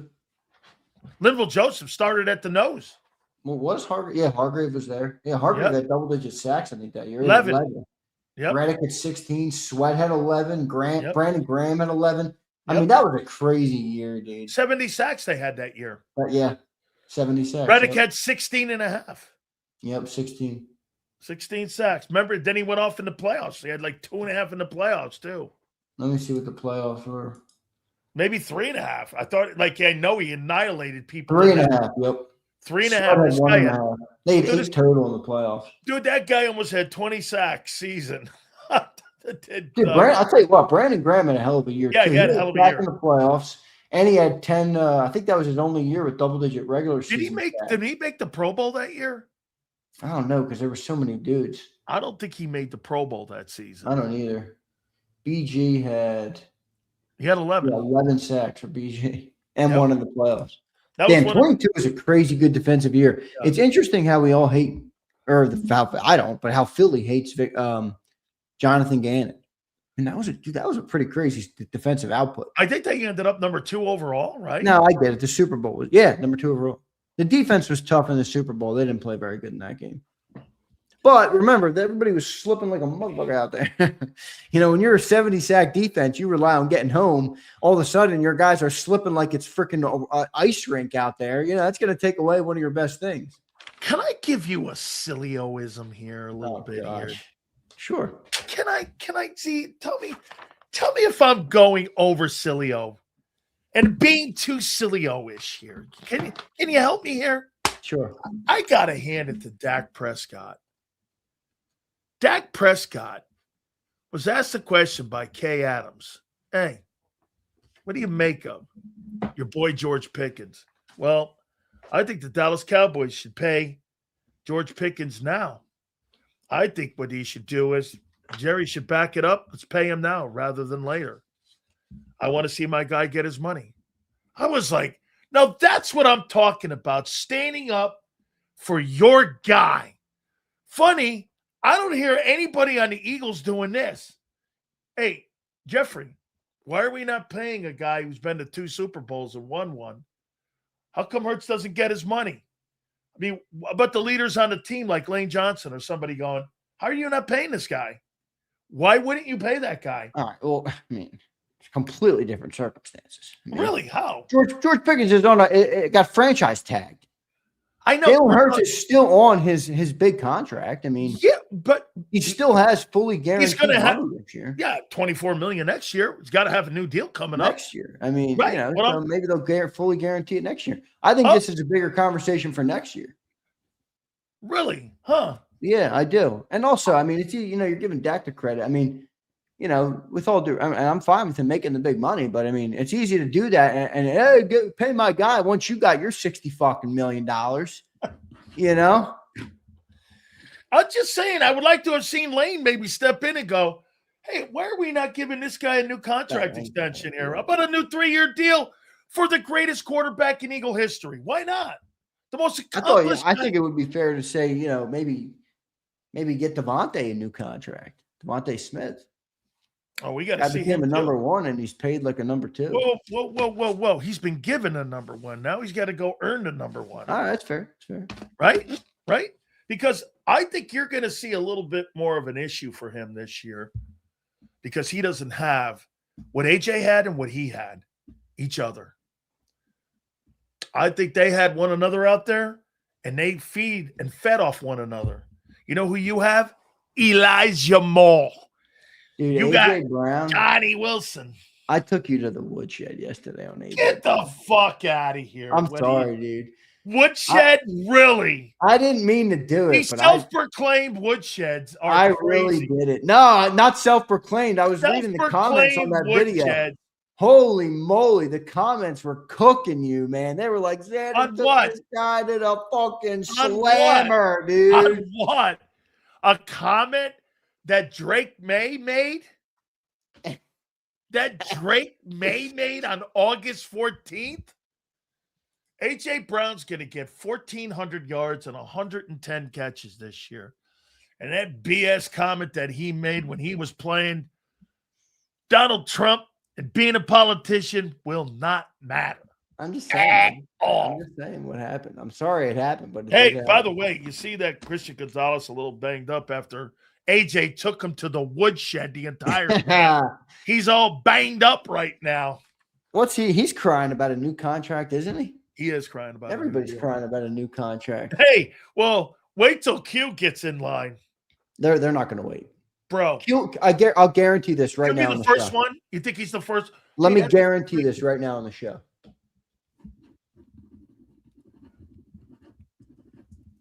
One second. Here, I'm going to put this down too. Jalen. No later than March of 2027. Okay. Wait. By the way, the same month that baby Krause is due. Oh, wow. Wait. Quinyon Mitchell and Cooper DeJean will both be paid no later than March 3rd. What's the last day of March? The 31st? No later than March 31st, 2027. Both Quinyon and Cooper. The deal, by the way, the new season starts on March 14th. Congratulations. Thank you. Wow. Way to go, man. Good for you, dude. That's tremendous. All right, Z. Who are you going to address first if you're Howie Roseman come March 14th? Devontae? Jalen Hurts? Cooper? Q? I think Coop and Q are coming. Jalen's a tougher one because he's a quarterback. I mean, they're Rank huge them. I contracts. want to hear who you think they're going to address first. I think Cooper and Q right away. Okay, so who would you go between those two? Q? It depends on the agent. I mean, Cooper's probably a tougher negotiation because he's more of a versatile player. You know, do you pay him as a safety, as a nickel? That's tougher. Q's an outside corner. The going rate's right now it's 32. It's going to be maybe 34 or whatever it is next year. They're going to give him the deal. I mean, I'm telling you right now, they're going to give him the deal. They're going Q because he was a first-round draft choice. They're So going to Q because he's a fucking lockdown number one cornerback, dude. They're going to go Cooper 2. They're going to go Devontae 4. And the big debate will be Jalen Hurts. I mean, if the team is What's successful this 26 year, look like? Well, okay, that's a great if the team question. is successful this year, Jalen will have his deal. Okay, so if they win 11 ball games, they go 11-6. Oh, but wait a minute. I'll give it better. Say they go 12-5. They win the division. They get bounced in the second round. He throws for 3,200 yards. Are you paying him $62 million? If they go what did you say the team record was? 12-5, win the division, get bounced in the divisional round. I think it depends how the playoffs looks, but yeah, I'd give him the contract there. Another year. You make him the highest paid player in the league.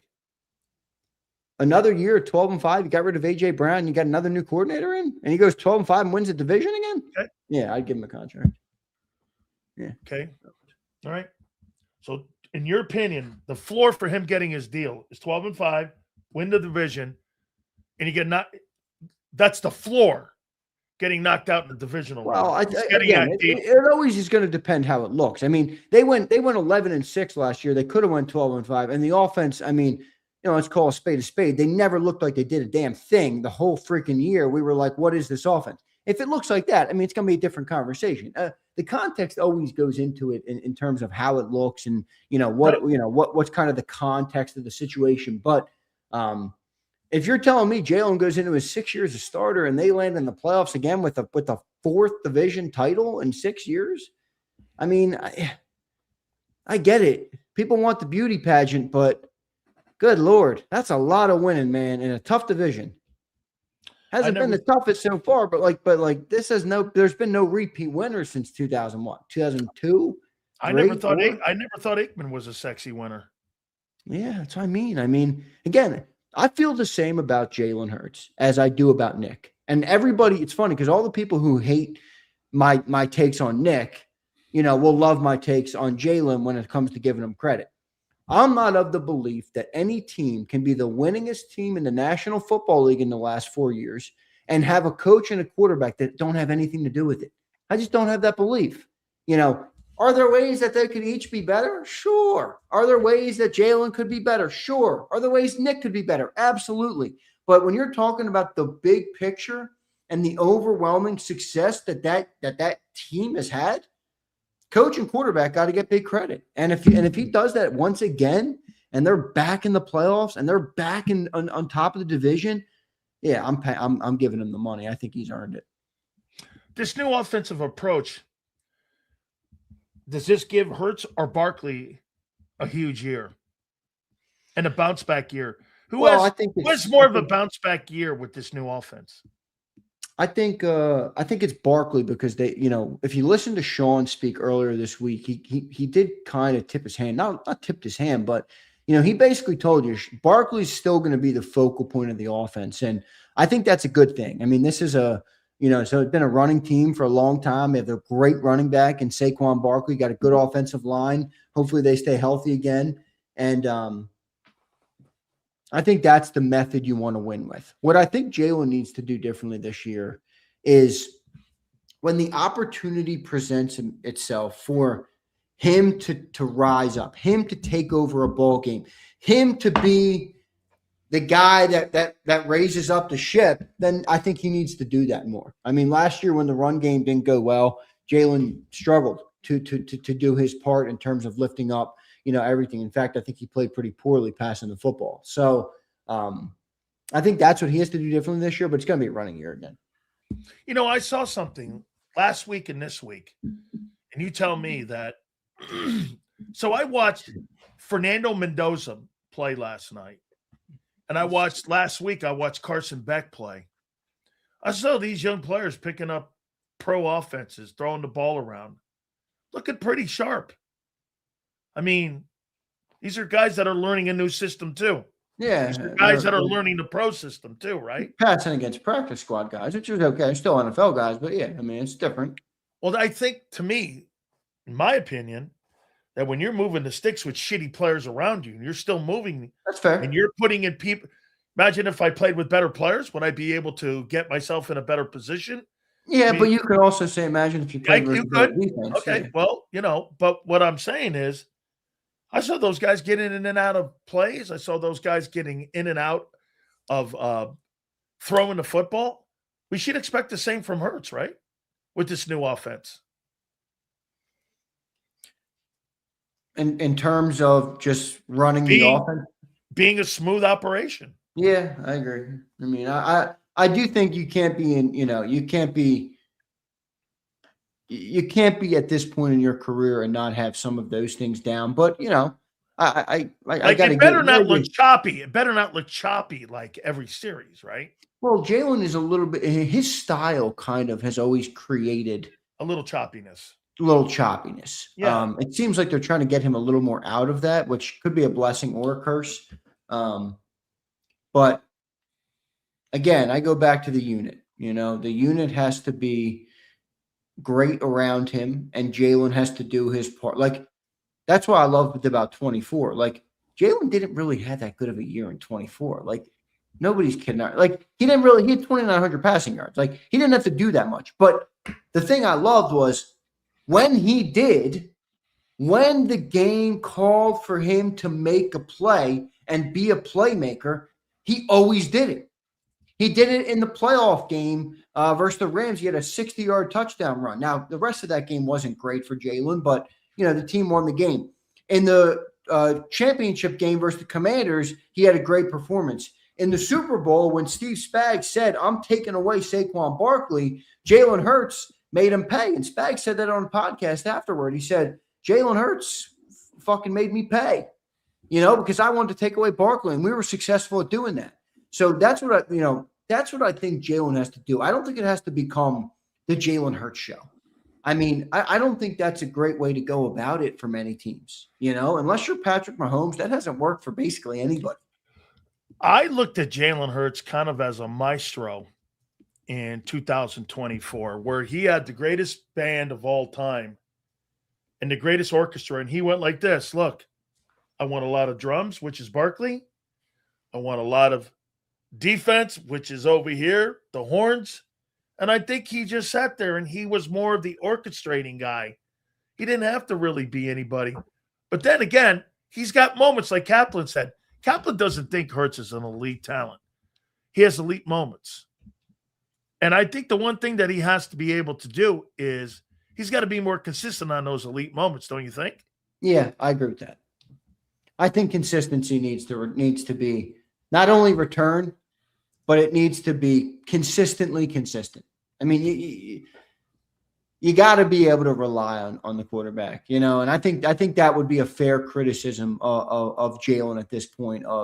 There's too much inconsistency that's been there. Now, some of that I think is the way that they play, but look, we said this a little bit ago in the summer. Everything is out in front of Jalen, and I think that's exactly where he wants it to be. You go and handle your business, dude. The bag of gold, the pot of gold is sitting there right at the end of the rainbow. You don't, well, it's not gonna be there. So I think everything's out in front of him. I think the sky's the limit for the team from a sense of, I think the defense could be unbelievable. I think this could be the best defense on the Eagles have had in the last 5 years. Better Super Bowl year. I think it's possible. I'm not saying they will be, but I think it's possible. I mean, you think you're talking more about talented? You think you're more talented in that 24 defense?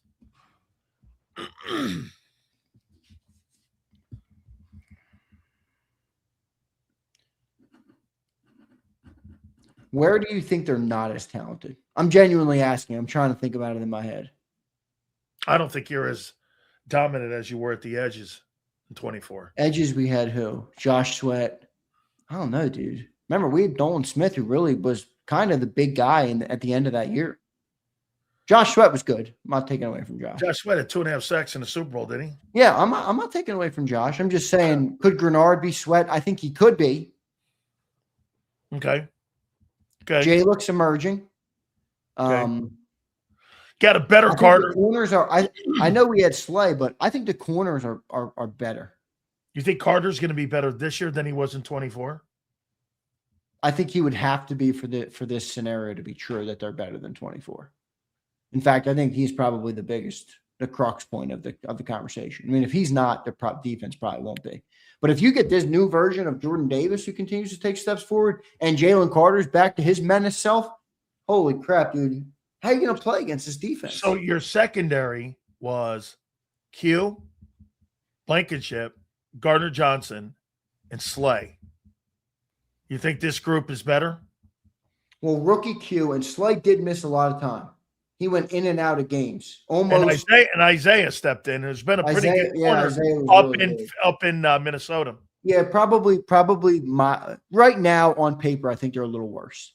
But we also have the benefit of hindsight. Worse, when you say worse, that's a pretty good unit, and this is a pretty good That's unit. what I mean. And remember, we also have the benefit of hindsight. Like, for example, if I asked you in August of 2024, you would be like, well, what's Zach Bond? Well, what's Josh Sweat? He's been mediocre. What's Isaiah Rodgers? He's not that good. He's been suspended for a year and a half, for 2 years. You know what I mean? So you always have the fuck was Burks, and he played great in the playoffs. Exactly. So, we have the benefit of hindsight on that, but I think the defense has a chance to be fucking great.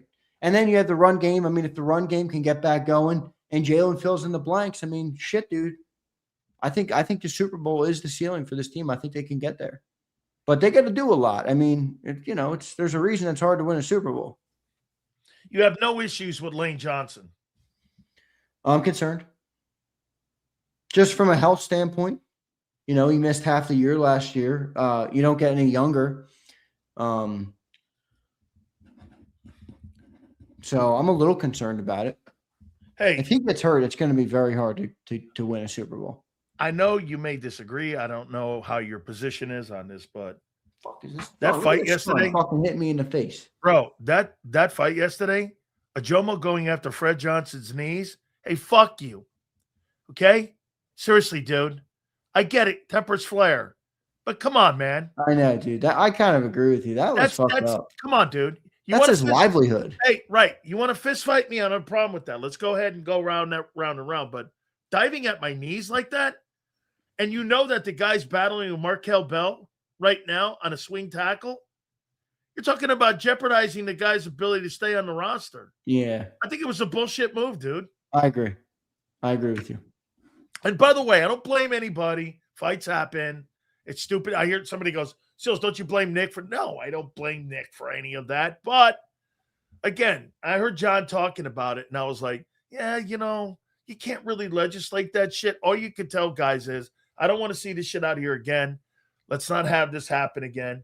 And you're right. No, but yeah, there's a difference between, like you said, like punching. You want to punch me in the face? Let's go. Yeah, let's go. But dude, you dive at my knee, and I'm a fringe player. Right. I'm a fringe player battling it out with a rookie that you guys just drafted, and all of a sudden I may lose my job as a swing tackle, and you're diving at my knees, and I may miss time. That's a bullshit move, dude. Yeah, I think that's a crock of shit. I think that's a crock of shit. I'm with you on that. You're hurting the kid. Now, hopefully everything got all taken care of, but to listen to John, I guess that thing was brutal. I guess Marlo Jomo was barking and there was about 500 people out there. Probably not a good look. Hey, and he was screaming like a madman. I'll ask you one more time. What do you make of that with Howie out there dealing with that instead of Nick?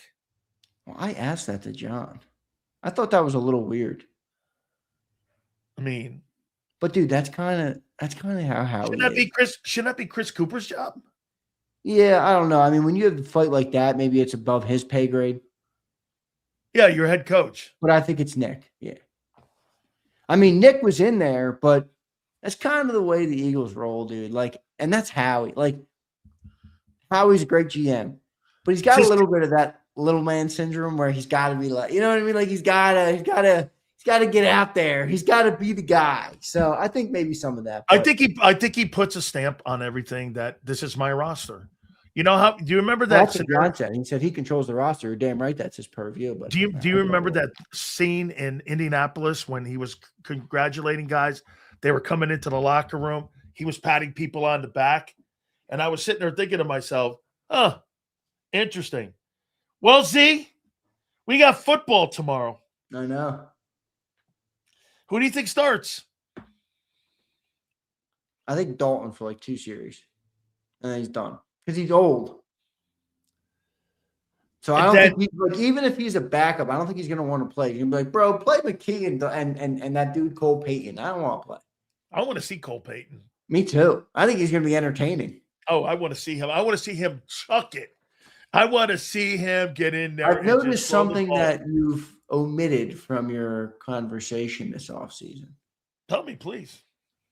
We've talked a lot about how the Eagles have consistently brought in backup quarterbacks that do not resemble Jalen Hurts. Mm-hmm. Cole Payton resembles Jalen Hurts. He does. Shitty passer and can run. Well, I teed that up on a platter, didn't I? Hey, Z, so one last question here for you. So when are we looking at the mail to be delivered here? What are we talking about here? How many months are we? March is my baby. Are you talking about my baby? Yeah. Yeah, March still. Have we settled on a name? I don't have a name yet. I got ideas. I got like a ton of boys' names, but girls' names are harder. So I got a couple though. I like But Jalen. No. I like good names. I mean, I guess that's a subjective comment, but I like powerful names, if that makes sense. So we'll see. Comanche Krause. No, that's not powerful. That sounds like a fucking toy. How about, let me see here. How about Spike? Devontae Krause. I'm a fucking white guy, guys. All right? Yeah, Maximus. Now we're talking, Sigurd. Now we're talking. Holy shit, I love that. There you go. Now we're talking. Maximus. I might add that to the list. Maximus Krause. I actually Maximus like Decimus Meridius. What's that Krause. from? That the Gladiator? The Gladiator. Holy shit, that's good there, man. I actually dig that. Maximus Krause. Saquon, that Devontae Krause. That's hilarious. No. How about, let's see here. Let me get one. Before I go, let me get one. What would it be? Oh, Spartacus Krause. No, Sileo, you're way off the mark. You're way off the mark. Yes. You're way off the mark. Yes. Big Z, we will see you, man. We got football tomorrow, bro. I know, dude. I know. I loved what Adam Caplan said, too. Did you hear what he said about the offense? He goes like this. Yeah, man. I'm leaning on the positive side. I wasn't really there, but I'm leaning on the positive side that I think the guy's going to Zeus Krause. Zeus Krause. Zeus, that's a Greek god. Nah. Come on. Zoe. Boulevard. Come on, man. Dude, Yeah. wait, that's a weird comment. Underdog, you know why? My family's dog, his name is Zoe, and she passed away last night. Oh. Zoe, her name was. She was a great little dog. She loved me. But it was my parents' dog, so I'm not as attached to her. But Zoe was her name. She passed literally last night. Terrible. 8 o'clock last night. Terrible. Yeah. Cooper Krause. No. You know how many Coopers there are flying around Philly right now? Also, Cooper's a dog's name, I think. Z, you're in a good place, man. Congratulations to you and Emily, man. Thanks, brother. I will see you on Monday, my friend. All right, dude, later. You got it. That is Big Z. Maximus Krause. I actually like that. Maximus Decimus Meridian Krause. Yes, sir. That's good, man. Good stuff. All right. Pay some bills here. Our good friends at Morgan & Morgan, the #1 injury law firm in all of America for a reason. And that is because they win. Folks, with over $30 billion recovered, there is no firm in the country like Morgan & Morgan. I tell you about the family in Pennsylvania that was initially offered $650,000. They got nearly $30 million in settlement. Or the family down in Florida that was initially offered $350K. They got nearly $12 million in settlement.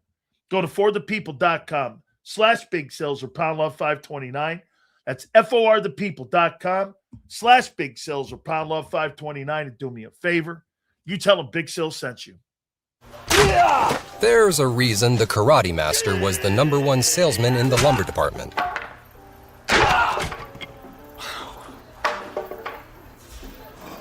Karate. Just like there's a reason Morgan & Morgan is America's largest injury law firm. Injured? With over $25 billion recovered for our clients, there's a reason to go big. Morgan & Morgan, America's largest injury law firm. Ignite your nights with free live entertainment daily, only at Live Casino and Hotel Philadelphia's Center Bar. 7 days a week, enjoy some of the region's top party bands, performers, and DJs as they take the stage in the heart of the casino action. Great cocktails, live music, and lively moments. It's all happening at Center Bar at Live Casino and Hotel Philadelphia. Visit livecasinophilly.com for more details and the complete list of upcoming events. Must be 21 or older. Gambling problem? Call 1-800-GAMBLER. This is Eric. When he got injured in a car accident, He called Morgan & Morgan. He not only gets a lawyer, he gets trial lawyers like Sam and Jessica who are in it to win it. He gets his own investigators with briefcases, leather ones. And if you ever have questions, our customer service folks keep things rolling. Injured? We're your army. Morgan & Morgan, America's largest injury law firm. Welcome to the Jet Setters and the High Rollers, to the Shot Takers and the Tastemakers. Welcome to the Viewfinders, the Thrill Seekers, and the Night Owls. Welcome to everything you could possibly want on one 5-mile island. Welcome to the Wildwoods. Book your stay today. In our hometown, we all look out for each other. We go the extra mile to lend a helping hand. Thank you. We step up to keep our communities going strong. And at Independence Blue Cross, we're here to keep you going strong. We've been deeply rooted in our communities for more than 85 years. And that connection to members has earned us our spot as the #1 health insurer in the region. So while you look out for your neighbors, know IBX is always looking out for you.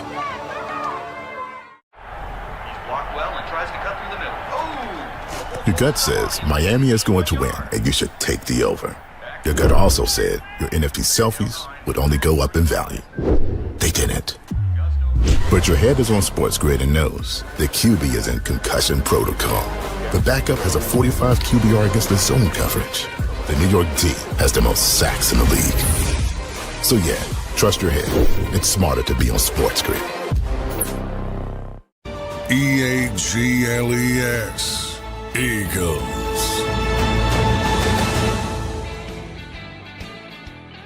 Here's the games that are going to be played tonight. Denver at Atlanta.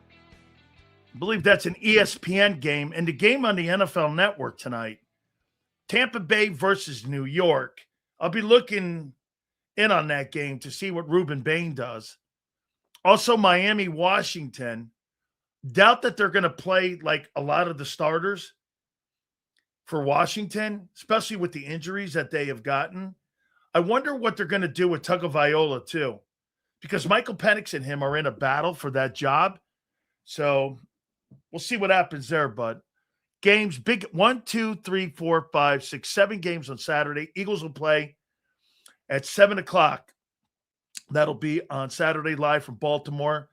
M&T Bank Stadium, the worst parking area you could possibly get if you're going to go to that game. We shall see you on Monday going 2 to 6. Have a great weekend, a great football weekend. We'll see you on a football Monday. Hit the like button. We'll catch you on the flip side.